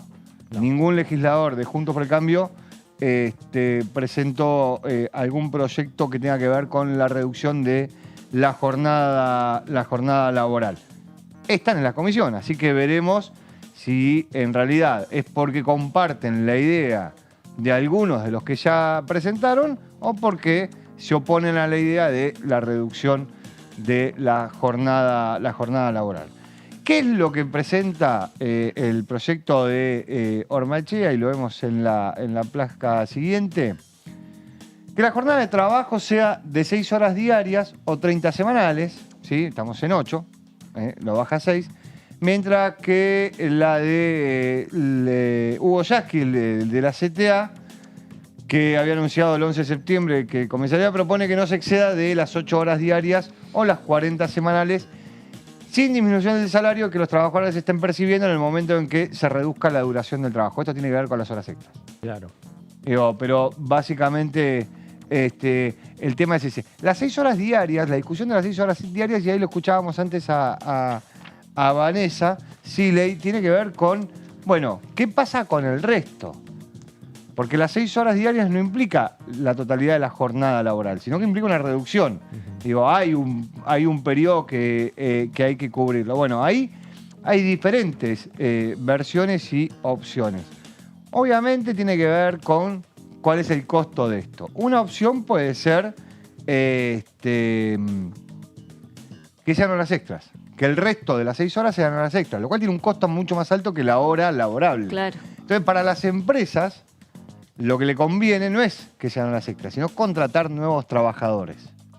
Y acá hay un sector del gobierno, no de los diputados, sino del Ministerio de Economía, que está pensando en avanzar sobre el famoso plan Puente, donde los planes sociales, como el plan Trabajar, sean ese puente que, en el caso de que esto avance, esas famosas 2 horas que te quedan para cubrir las 8, o todas aquellas que necesite una fábrica, supongamos una planta que trabaje las 24 horas de corrido, sean cubiertas en una primera instancia por aquellos que están inscritos en el plan Trabajar, en el Progresar Trabajar. Entonces, de esa manera empezás a achicar el costo que tienen los planes sociales, en particular ese, y obviamente avanzás en la creación de empleo genuino, porque básicamente es eso. En la placa siguiente lo que podemos ver es que el proyecto de Ormaechea, Valdés y del Caño son las 6 horas, ahí están de acuerdo, 30 semanales. El de Esteves, Mónica Litza, son las 36 horas semanales. Eso ahí después hay que ver cómo se reparten en la jornada. Es bastante importante la discusión que plantean las empresas, es quién se hace cargo del costo económico que significa este traspaso. Claro. ¿Por qué? Porque la reducción horaria implica la reducción de la cantidad de horas que una persona trabaja, pero no así de su salario. ¿Sí? Hay que entender también, digo, que hoy es ilegal hacer eso. Claro. O sea, reducirle a una persona su horario y bajarle su salario. De manera unilateral, ¿no? Digo, que alguien, que el empleador diga, bueno, en vez de trabajar 8 horas, trabajás 6 y entonces te va a pagar menos. ¿Sí? Eso no, bueno, más allá de que suceda, no se puede hacer por la ley laboral. Esto lo que propone es bajar la cantidad de horas, ¿para qué? Para incrementar la cantidad de puestos de trabajo. Tiene un lado bueno, que es ese, tiene un lado malo, que es la creación de puestos de trabajo genuinos sobre la base de lo que vos ya tenés. O sea, vos tenés la misma capacidad productiva, son las mismas empresas las que generan los puestos de trabajo. No hay empresas nuevas. Entonces, lo que hace es que se mantiene en lo que tiene que ver con la distribución de los ingresos, Claro. lo que tiene que ver con los sectores mayores ingresos, los de menos ingresos, se mantiene lo mismo. No lo modificás eso porque no hay un crecimiento de los sectores productivos. O sea, ¿cuántas fábricas de neumáticos hay? 3. Bueno, ¿qué es lo que va a pasar? Va a haber más gente trabajando en la fábrica de neumáticos, pero va a haber 3 fábricas de neumáticos. Va a haber una nueva que le compita a esas 3. Y habrá que ver si te contratan, o sea, no sé, me pongo en el lugar de la empresa, ¿no? Sí. Si vos tenés que reducir la carga horaria de tus empleados, pero no podés reducirle el sueldo, y vos ya no tenés más margen, digamos, para seguir pagando sueldos. No podés, o sea, es difícil que vos incorpores más empleados si vos ya tu cuota de sueldos, tu cupo de asignaciones salariales lo tenés cubierto. Sí. ¿Se entiende? Eso dependerá también cuáles son los beneficios para aquellos que entran en este sistema. Claro. Digo, cuando uno Beneficios a la ve, empresa. claro, por eso, cuando uno ve las experiencias europeas, por ejemplo, las empresas que están dentro de este sistema de reducir la jornada laboral, pero no la capacidad de trabajo, sino solamente la jornada laboral, lo que tienen son beneficios estatales desde el punto de vista positivo, y lo que tienen también es que los estados pagan parte de los salarios de los nuevos trabajadores. Ah, bueno, eso es otra cosa. Que es lo que vos decías recién del proyecto de Massa. Claro. Del proyecto Puente. Claro, hasta que ese formato empiece a trabajar solo. O sea, que cuando vos le das un beneficio, ¿qué es lo que sucede siempre cada vez que se plantea un beneficio? Vos planteás un beneficio ¿para qué? Para que el sector crezca. Una vez que el sector crece, ese beneficio se lo retirás porque ya subsiste solo, ya tiene el negocio armado. Pensemos, no sé, en el beneficio que tiene la Argentina para las empresas tecnológicas. Digo, la idea es que esas empresas crezcan. En el momento que crecen, dejan de tener subsidios del Estado. Bueno, esa es la idea, no funciona en la Argentina porque, por ejemplo, no sé, Mercado Libre lo sigue teniendo a pesar de que no lo necesitaría. Pero ese punto es el que establece esto. ¿Por qué? Porque también lo que se genera, lo que se está dando, no solo en la Argentina, en muchos lugares del mundo, es que vos tenés una población creciente de mayor capacidad en la edad laborable, pero no así los mercados. Claro. Y entonces necesitas cada vez que más trabajadores entren en la formalidad. ¿Para qué? Para que, entre otras cosas, no solo que el Estado recaude y que esas personas en edad laborable tengan un trabajo estable y seguro, sino que también tenés que financiar los sistemas jubilatorios. Claro. Entonces cada vez necesitas más gente trabajando para financiar esos sistemas jubilatorios. Bueno, es todo muy complejo. La idea es también esto, de generar un puente entre los planes sociales que hoy tiene la Argentina y la creación de puestos de trabajo con un beneficio para las empresas y un beneficio para los trabajadores, que es tener la mayor cantidad de tiempo libre posible. Claro. Digo, que también no solo sea trabajar, sino generar una vida un poco más sana. Empieza mañana a la 1 del mediodía la discusión sobre todos estos proyectos de ley en la Cámara de Diputados. Bueno, gracias David, y como ya estuvimos señalando, es una reunión informativa. Mañana nos está firmando dictamen, mañana nos está tomando una resolución. Mañana empiezan a seguramente exponer más de uno de los integrantes de la comisión que son autores de estas iniciativas, que son autores de los proyectos. Van a exponer los invitados y veremos finalmente qué pasa con los sectores que también están involucrados y por ahora no van a participar, como son el caso de los empresarios. ¿no? Sí, salvo la UIA, la Unión Industrial Argentina, que Sí. está convocada, pero no hay cámaras empresarias, con lo cual ahí estamos viendo un sesgo, ¿no? Que lo hemos visto también cuando se trató el tema también, las iniciativas sobre licencias Exacto. parentales, que son más que licencias parentales, licencias laborales, ¿no? Son licencias muy amplias que se pretenden instrumentar tanto en el sector público como en el sector privado. Y tampoco fueron convocadas las cámaras. Y ya hay dictamen y está para ir al recinto. Y da la impresión de que, bueno, de que acá falta una campana para Claro. escuchar, ¿no?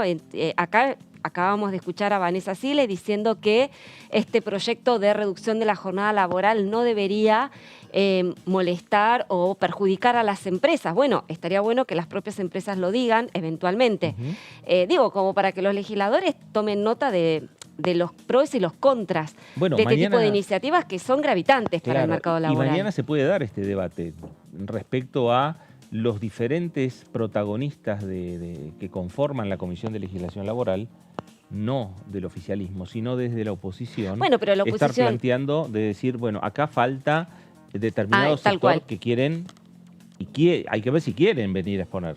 Tal cual, pero me parece que eso corresponde, como vos bien decís, a la gente de Juntos por el Cambio de plantear, decir, bueno, acá falta escuchar Claro. una campana clave, digamos, ¿no? Que es el sector empresario, es un sector que lo ve con buenos ojos. ¿Qué experiencias además hay en otros países sobre este tipo de legislación? Claro. ¿No? Conocer un poco la legislación comparada sobre este tipo de cuestiones que bueno, que sí, como decía recién David, se empieza a discutir en distintas partes del mundo, pero bueno, nuestro país tiene un problema laboral importante con un 40% del sector de trabajadores en negro, Claro. ¿no? O de manera que trabaja de manera informal. Con lo cual me parece que hay otras cuestiones a resolver antes Sí. que el tema este. Pero bueno, esto lo deberán resolver los legisladores. Habrá que ver cómo se Y soluciona. en torno a la legislación comparada, ahí yo lo que estaba viendo que está dentro de los invitados para mañana, está la embajadora de Chile, aquí en la Argentina, Ajá. que seguramente vendrá a hablar de esa legislación comparada. Sí, sí. ¿no? Chile Respecto tiene a alguna la experiencia experiencia también. de Chile. Sí, sí, hay mercados que tienen más desarrollados, no todos los sectores. Sí. En el caso de Chile, Chile es una economía donde está basada en los servicios, con lo cual no tiene una producción, no tiene un desarrollo fabril muy importante como para decir, bueno, en ese sector es donde tiene experiencia. Eso sucede más, por ejemplo, en países como España, ahí es donde tenés más fábricas y Claro. hay más experiencias al respecto. En servicios, digo, pareciera, por la experiencia que hay, más simple, porque hay muchos home office, porque se regula, porque no solo que se regula de diferente manera, sino que hay una falta de regulación respecto de cómo cambió el mercado laboral después de la pandemia en todo el mundo. Entonces es como más llana la discusión. Dicen, bueno, ya que vamos a hacer una legislación nueva, bueno, pensemos en esto. Claro. Porque ya que tenemos home office, tenemos esto, bueno, metamos esto en la discusión y es un paquete un poco más grande a la hora de plantearlo en donde esos sectores tienen mayor presencia. Donde tenés las fábricas, ahí es mucho más complejo y mucho más difícil en esos países. Y depende mucho también la capacidad económica de cada uno de esos países. Claro. Digo, Chile, uno podría decir, bueno, está mejor que la Argentina, sí, pero tampoco está muchísimo mejor que la Argentina en este momento, y por ahí la experiencia comparada te sirve mucho más que la de España, la de Francia, la de Alemania, que está muchísimo mejor que la Argentina desde el punto de vista económico. Claro. Bueno, reunión de comisión, mañana 1 de la tarde empieza este debate con 7 proyectos de ley, que se toma el caso de la diputada Ormaechea para ser uno de los proyectos cabecera, para empezar a discutir y a partir de ahí empezar a buscar también consensos y acuerdos, principalmente es lo que va a buscar el oficialismo para ir avanzando con esta iniciativa. La diputada María Rosa Martínez, del Frente de Todos, decía lo siguiente. Mira, en general nosotros discutimos en la Comisión de Trabajo y en todas las comisiones de las que yo participo desde el Frente de Todos con la idea de que los proyectos tienen que ver con necesidades y con realidades. Entonces, cuando los proyectos vienen encarnados en cuestiones que se plantean desde las organizaciones sindicales, desde los trabajadores, nuestra oreja está puesta allí en escuchar a los trabajadores y las trabajadoras, a las empresas, ver experiencias en el tema de reducción de jornada. Hay algunas experiencias exitosas que hablan de que la productividad aumenta cuando hay una reducción de jornada, que los trabajadores no piden tanta licencia para atender temas personales. Bueno, en este caso en particular no discutimos el tema de jornadas desde hace muchos años de la ley de contrato de trabajo, sin embargo hay convenios colectivos que ya han avanzado sobre este tema y ha sido un reclamo de los trabajadores organizados y también de muchas empresas que adhieren a la posibilidad de que esto se dé. Y en este caso el Ministerio de Trabajo también está alentando la posibilidad de esta discusión, así que yo creo que es una agenda necesaria, una agenda encarnada, enraizada. Sí, hablando de... Hay un proyecto de la diputada Ormaechea y otro del diputado Yasky. Bueno, ahí estaba María Rosa Martínez, diputada nacional del Frente de Todos. El debate, repetimos, mañana 1 de la tarde, aquí en esta Cámara de Diputados de la Nación, empieza esta discusión.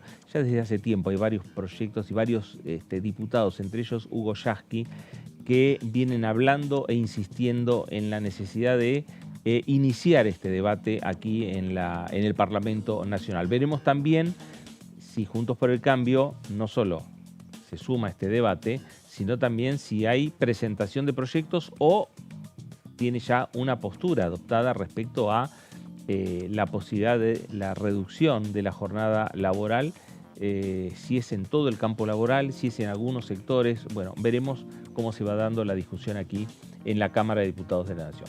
Cambiamos de tema, hablamos de uno de los programas que también se está emitiendo por aquí por DTV, tiene que ver con DTV Entrevistas todos los viernes a las 23 horas y ahí Horacio Embón dialoga con diputados, con diputadas, hablando sobre sus temas, sobre sus proyectos, sobre sus planes políticos que tienen. Horacio Embón habló con el diputado Juan Carlos Alderete de esta manera.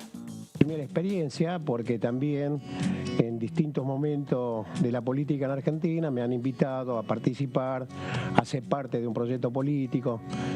Bueno, pero que era un incrédulo de que se podía resolver la política a través del Parlamento, sí, así presidencialmente, ¿no? Es decir, justamente en el año 2011 he sido también en la lista del Frente Progresista de la provincia de Buenos Aires, lugar que salió y como no me sentía cómodo, renuncié. Ah, mirá. El lugar que salió, cuarto lugar iba yo en la lista y allí en ese año sacaron 5 diputados nacionales el Frente Progresista de la provincia de Buenos Aires, ¿no? Bueno, justamente en los 3 momentos que indicaba he sido también protagonista y he peleado y he luchado contra el golpe de Estado, previo al golpe de Estado también, y luego lógicamente pasé la clandestinidad cuando vino el golpe militar, así que bueno, por suerte me han detenido en la provincia de Salta, que ha intervenido parte de mi familia, que por eso estoy con vida, ¿no? Si no hubiese sido un desaparecido más. Justamente nosotros tuvimos, yo también estuve en la lucha antigolpista, ¿no? Porque justamente las cosas buenas que había realizado en ese momento Isabel de Perón ha sido por las cosas buenas que le han dado el golpe de Estado, ¿no? No por las cosas malas que quizás ha hecho.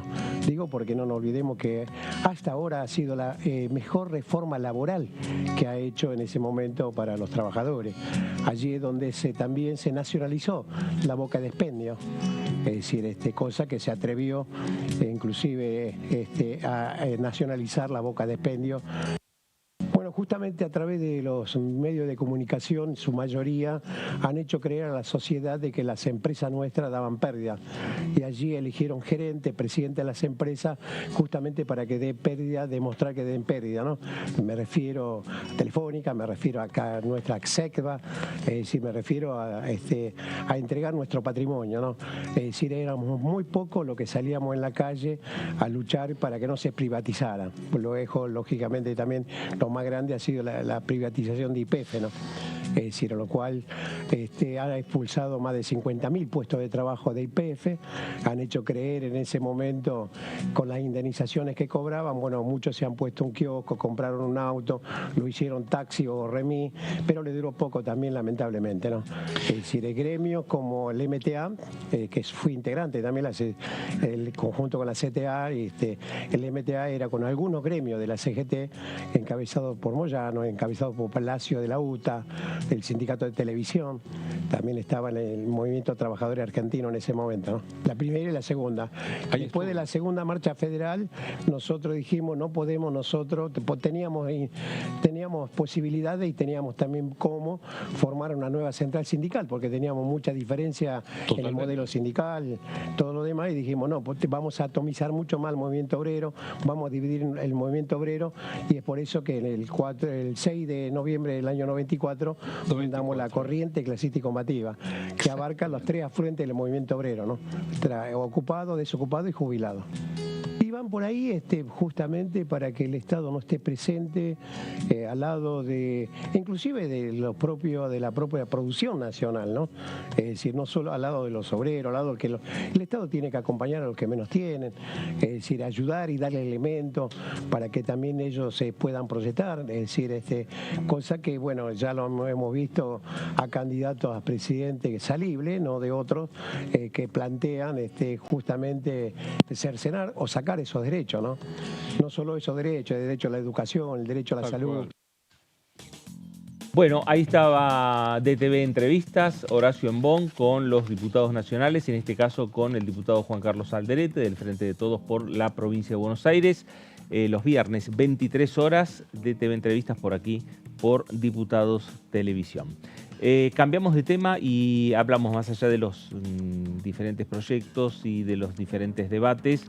Este debate pasó por la Cámara de Diputados, ahora ya está trasladado al Senado Nacional y el oficialismo, mirando ya de cerca qué es lo que pasa en la Cámara Alta, esperan que sea convertido en ley. Hablamos de las modificaciones de ganancias, la eliminación de la cuarta categoría del impuesto a las ganancias, esto que propuso Sergio Massa, que se discutió en pocos días en lo que es el tratamiento en la Cámara de Diputados de la Nación, y ahora el debate podría llegar a concluirse, Laura, este jueves en el Senado Nacional. Efectivamente, Fer, porque la semana pasada, el martes pasado, este proyecto de Sergio Massa fue debatido después de que el día anterior, el lunes, se dictaminara, es decir, tiempo récord. Estamos en campaña y, bueno, en campaña los tiempos legislativos se apuran inusitadamente. Entonces, aquí está la media sanción del proyecto de ley que envió el Poder Ejecutivo sobre, como bien decías, la eliminación de la cuarta categoría del impuesto a las ganancias, con lo que el mínimo no imponible, vamos viendo las primeras placas por favor, se eleva a 15 salarios mínimos y liberaría así de la obligación de tributar a unos 800.000 contribuyentes.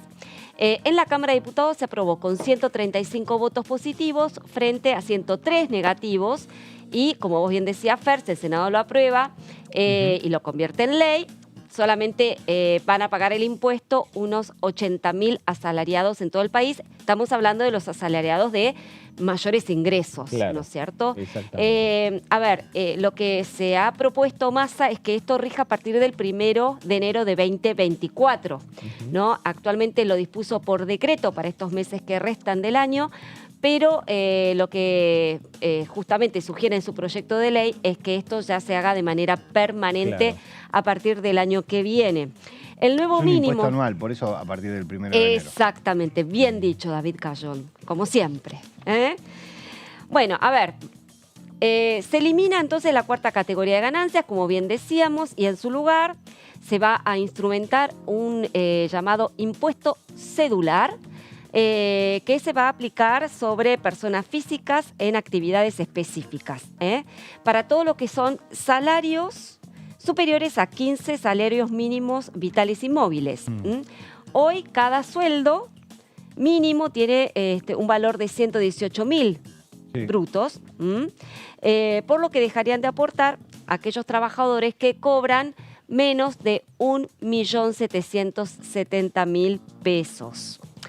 Vamos un poco a lo que tiene que ver con la actualización del impuesto a las ganancias. El salario mínimo vital y móvil se actualiza de manera periódica, por lo que el piso del impuesto se va a ir ajustando conforme avance la inflación, que será 2 veces al año. Claro. Es el momento en que se va a ir actualizando el piso mínimo no alcanzado por el impuesto. La alícuota.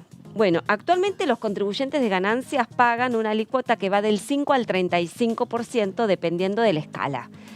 Esta tasa se paga sobre el excedente de cada categoría. El proyecto que impulsa Massa y que está ahora a consideración del Senado también mantiene este sistema de alícuotas progresivas, pero a partir de un 27% de tributación, llegando hasta el 35%. Es decir, que acá la aplicación del impuesto es muy alta, sí, claro. O sea, la alícuota es muy alta, el porcentaje, y siempre sobre el excedente. Eso lo aclaró bien Carlos Heller. Los aguinaldos, ¿qué va a pasar con los aguinaldos? Van a quedar exentos de manera permanente. Eso es lo que también establece el proyecto de ley, que está a consideración del Senado. Para calcular el impuesto, vamos a la siguiente placa, por favor. Vamos. Para determinar cuánto va a pagar cada trabajador, la AFIP va a tomar como comienzo el principio justamente del 1 de enero de cada año, del valor del salario mínimo vital y móvil. En la segunda mitad del año, como decíamos antes, este monto se va a ir actualizando el primer día de julio de acuerdo a la inflación. ¿Quiénes van a pagar el impuesto? Además de los que cobran sueldos superiores a 1.770.000 pesos, monto que se va a ir actualizando 2 veces al año, van a pagar ganancias aquellos que tienen cargos de alta responsabilidad de empresas, como directores de sociedades anónimas, los CEO, gerentes, subgerentes, y también las pensiones de privilegio y los funcionarios políticos. Por ejemplo, un diputado, un senador, un funcionario público, un ministro. Van a seguir pagando ganancias. Van a seguir pagando ganancias. Sí, lo que son cargos políticos básicamente, claro. Directores nacionales, secretario, subsecretario, viceministro, ministro. Todo ese sector que es un cargo que, bueno, los directores pueden ser que sean concursables, pero digo, el resto no es concursable, es una decisión del jefe de esa cartera. Exactamente. El costo fiscal, la Oficina de Presupuesto del Congreso dispuso o estimó que el costo fiscal va a ser el 0,82 punto del PBI. Y esto lo hemos dicho, ¿no? Lo hemos repetido muchas veces. Esto va a implicar un costo también o un impacto en las arcas provinciales, por cuanto se trata de un impuesto coparticipable. Y bueno, se estima que la pérdida será importante para las provincias también, en 1,6 billón de pesos. Bueno, va a haber un trato diferencial para los empleados en relación de dependencia, jubilados y pensionados de las provincias de La Pampa, Río Negro, Chubut, Neuquén, Santa Cruz, Tierra del Fuego y el partido bonaerense de Patagones. De acuerdo a lo que justamente establece el proyecto, los beneficiados tendrán un importe mínimo no imponible 22% superior al del resto del país. Así que estos son los puntos más importantes de esta iniciativa que, bueno, está en tratamiento en el Senado, seguramente lo van a tratar esta semana en el recinto, con esta misma velocidad con que se debatió en la Cámara de Diputados. En cuanto a las objeciones que hemos escuchado en el recinto, sobre todo provinieron de Juntos por el Cambio, que, bueno, advirtieron que al no haber una contrapartida en la reducción del gasto público, este impacto fiscal, este déficit que va a generar en la recaudación, va a ser financiado, dicen los opositores, con emisión monetaria, y esto va a implicar, advierten, una mayor inflación. Y es un poco lo que sintetizan varios legisladores economistas, por ejemplo Luciano Laspina, que sostenía que por beneficiar a un grupo muy reducido de trabajadores, aquellos que perciben los ingresos más altos, se van a terminar perjudicando los 44 millones de habitantes por el impuesto inflacionario. Claro. Además, sostienen que, bueno, esto va a implicar un impacto en las provincias, porque las provincias van a recibir menos coparticipación. ¿Qué es lo que sucedió este fin de semana? Este fin de semana Massa se comprometió a introducir en el presupuesto 2024 una adenda para comprometer, en la que se comprometería a que el impuesto país, tengo entendido, o el cheque, bueno, pueda ser coparticipable para justamente compensar la pérdida que van van a sufrir las provincias. Ahora, aquí hay engañapichanga, hay que decirlo. ¿Por qué? Porque el presupuesto de Sergio Massa no se sabe si se va a terminar aprobando o no. Claro. Sencillamente porque no sabemos si Sergio Massa va a ser electo presidente. Claro. Entonces, vos tenés un proyecto de ley que seguramente va a ser aprobado, digamos, que va a implicar un impacto fiscal, pero no sabemos a ciencia cierta o no tenemos asegurado la fuente de recursos. Claro. Bueno, que es lo que planteaban los diputados de Córdoba. El diputado Gutiérrez planteaba que poner un artículo donde el compromiso de subir determinados... Claro, pero lo quería hacer en este proyecto de ley. No en el proyecto de ley de presupuesto. No. Porque el proyecto de ley de presupuesto es pan para ahora, pan para ahora y hambre para mañana. Uno no se sabe qué va a pasar. Si Massa es el presidente electo, los gobernadores van a decir, Sergio, acá está, acordate el compromiso de... Bueno, si hablamos de compromiso, la adenda de 2023, por el cual Sergio Massa se comprometía a mandar un presupuesto de ampliación, o de ampliación presupuestaria, mejor dicho, si la inflación superaba el 60%, todavía la estamos esperando a la adenda, ¿no? Nunca llegó, nunca llegará. Con lo cual habrá que ver si esta adenda también la va a cumplir, ¿no? Digo, para que la gente vaya también teniendo en cuenta de que hay ciertas cosas que se dicen y se hacen en campaña, pero después la letra de los compromisos finalmente queda en letra muerta. Sí, lo llamativo de cómo se dio la votación y cómo se comportaron los legisladores en la Cámara de Diputados es que todos los que son gobernadores electos, que son diputados y que miran hacia adelante y dicen, che, esto me afecta a mí, hacia adelante, porque este año no va, o votaron a favor o estuvieron ausentes. O se ausentaron a la hora de votar. Los gobernadores que Juntos por el Cambio festejó, digo, San Luis, San Juan, estuvieron ausentes a la hora de votar. La ex gobernadora Vidal estuvo ausente a la hora de votar. López Murphy, que fue crítico, estuvo ausente a la hora de votar. Pero también fue medio raro. El Senado va a salir y va a salir con mayoría, con el apoyo de los gobernadores, básicamente, que son quienes la representación de las provincias en el Senado. Hay una discusión ahí respecto... En Juntos por el Cambio hay una fuerte contradicción interna. Patricia Bullrich, mientras estaban votando en el Congreso de la Nación, Patricia Bullrich mandaba a abstenerse, no a votar en contra. Salía al aire en un canal de televisión y decía, nos vamos a abstener en la votación. Votaron en contra. Claro. Digo, ahí como me parece que no terminaron de decidirse muy bien de dónde se iban a terminar parando. Y ahí está la discusión. No, pero no hay que olvidar, no hay que olvidar, y aquí está la contradicción fundamental en Juntos por el Cambio, de que, Orrego de San Juan, ¿no? De que Mauricio Macri, Orrego, no me salía Orrego. Mauricio Macri había pregonado durante su campaña electoral de 2015 la eliminación del impuesto a las ganancias. No solamente no cumplió con ese compromiso, sino que hubo una buena cantidad de trabajadores asalariados que no estaban alcanzados por el impuesto y terminaron alcanzados por el tributo. Primer punto. Segundo punto es, el caballito de batalla de Juntos por el Cambio es bajar impuestos, no subirlos ni nada.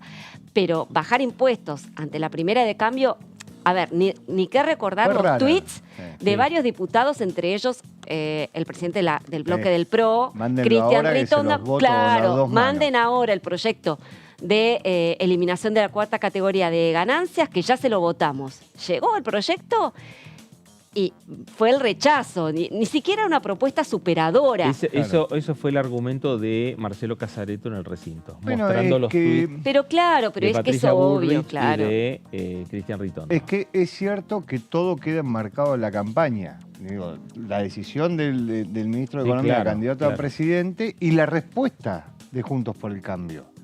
Porque en 48 horas cambia eso de mándenlo que se lo votamos ahora a no te lo voto, me opongo y no tengo una propuesta. No es que digo, bueno, ¿saben qué?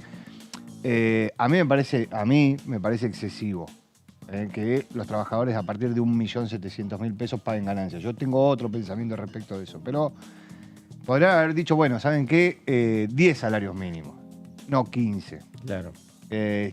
Para decir algo, digo, no sé, que la propuesta haya sido otra. Entonces, todo queda enmarcado dentro de la campaña. Tanto el envío del proyecto, que ahí a Massa hay que darle a la derecha en algo. Todos los proyectos que tuvo Massa durante los años que fue presidente de la Cámara de Diputados apuntaron a ganancia.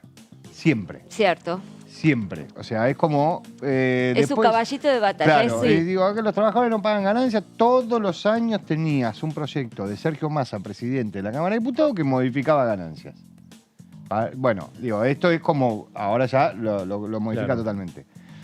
Pero me parece... Bueno, eso lo vamos a ver seguramente esta semana en el Senado. La misma discusión en el sentido de la discusión de la campaña con la discusión de si la medida es buena o no es buena. Digo que son dos discusiones diferentes. No, y además la discusión de Juntos por el Cambio que la semana pasada se dio respecto a si Jacobiti se sentó antes del quórum o cuando ya el quórum estaba iniciado o cuando votaron en contra de la universidad. Votaron en contra.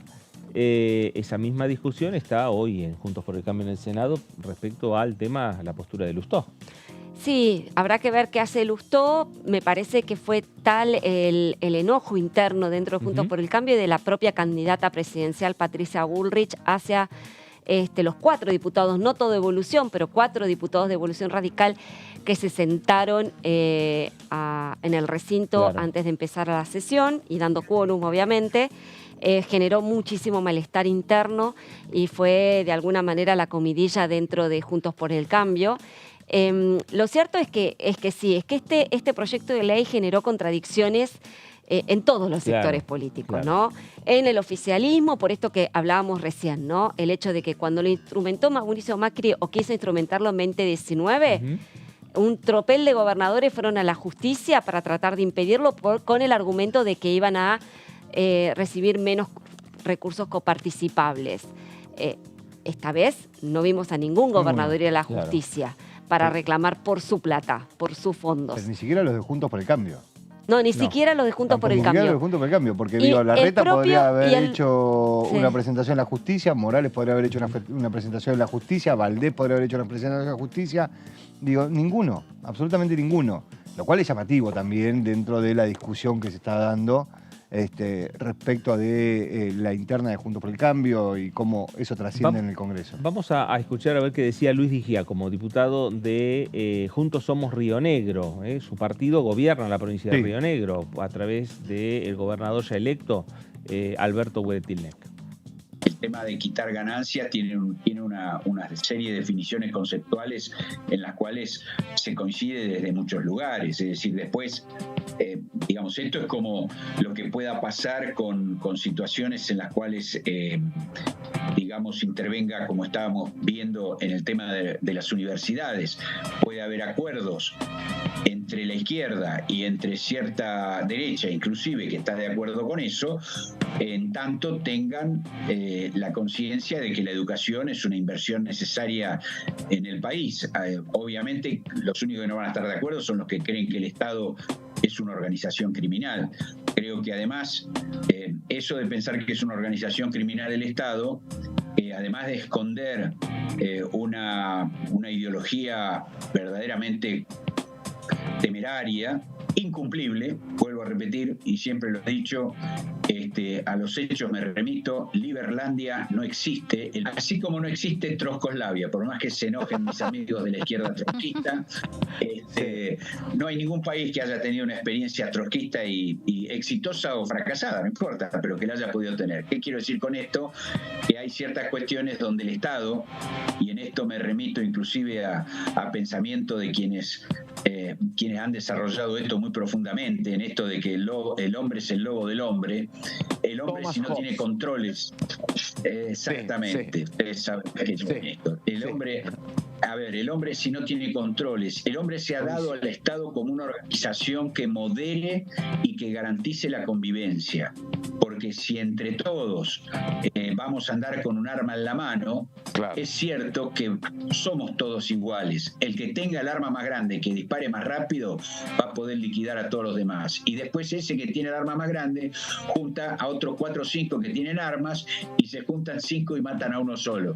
O sea, esta cuestión de la moralidad supuesta del individualismo es una falacia absoluta.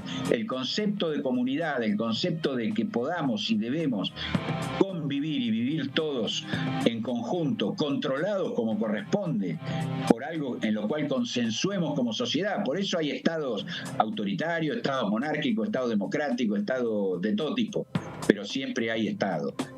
Esta moda que se pretende poner es, como digo, miti-miti. Por un lado, una sobreactuación para generar cuestiones que hoy son fáciles de reproducir en las redes sociales, y por otro lado, esconden una ideología francamente peligrosísima. No estoy banalizando las experiencias que vivimos en el siglo XX, sino estoy pensando que pueden llegar a ser peores que las que vivimos en el siglo XX.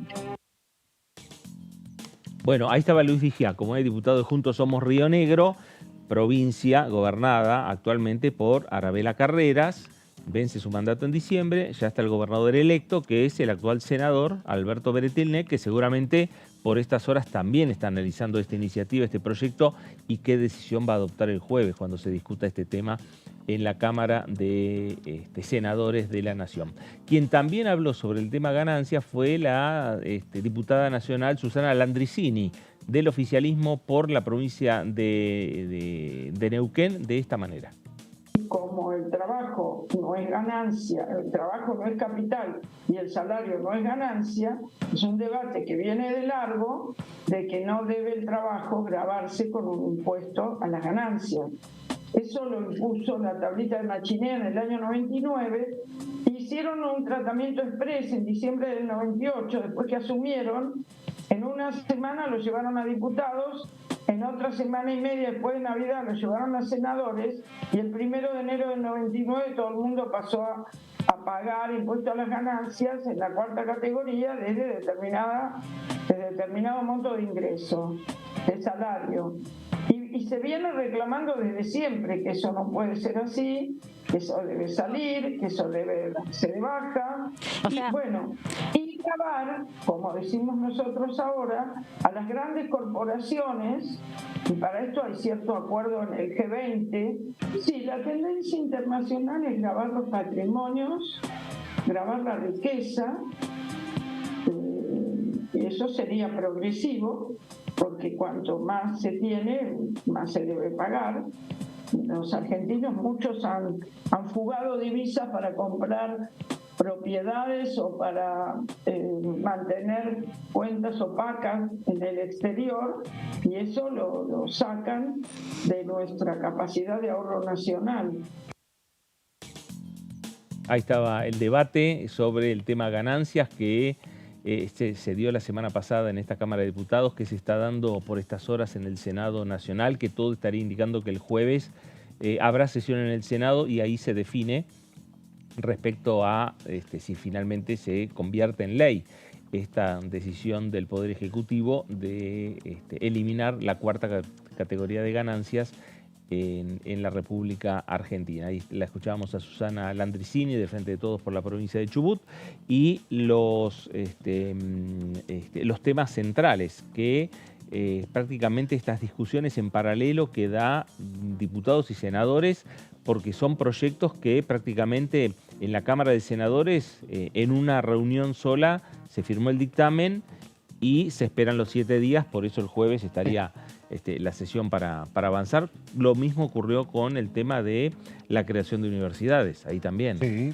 el único proyecto que puede llegar a regresar aquí es el tema de ley de alquileres. Ley de alquileres, y lo más probable es que regrese. Lo más probable es que el oficialismo introduzca cambios en el proyecto de ley de alquileres que tiene media sanción, y eso hace que vuelva a la Cámara de Diputados. Ahí hay que ver con cuántos votos consigue esa aprobación. Si lo consigue con una mayoría simple, vuelve a la Cámara de Diputados y acá la Cámara de Diputados, que como es donde se inició el tema, el Senado es Cámara revisora, hay dos opciones. La primera es que Juntos por el Cambio avance con el proyecto original y con una mayoría simple lo vuelva a aprobar y quede aprobado. Claro. La segunda opción es que se trabaje sobre las modificaciones. Ahora, si el Frente de Todos consigue una mayoría especial en el Senado, esto es 48 senadores, si no me equivoco, tiene 31 propio, con lo cual tiene que sumar bastante, vuelve el proyecto de ley a la Cámara de Diputados con todas las modificaciones, y acá la Cámara de Diputados, si Juntos por el Cambio quiera mantener el proyecto original, necesita una mayoría especial. Claro. Y ahí ya sería mucho más difícil todavía de conseguir 180, creo, una cosa así. Bueno, pero ahí está, eso tiene que ver con el debate de ley de alquileres. Mientras tanto, también están los debates sobre las modificaciones impositivas, que es lo que se va a discutir y que se está discutiendo por estas horas en el Senado Nacional. Lo mismo que también la creación de las universidades, las 5 universidades que aprobó la Cámara de Diputados y que ahora también están en el Senado Nacional. Laura, gracias. Un placer. David, gracias. Gracias a vos. A usted también, gracias por estar ahí. Quédese en sintonía, quédese en Diputados Televisión. Esto fue el análisis. Gracias, nos reencontramos.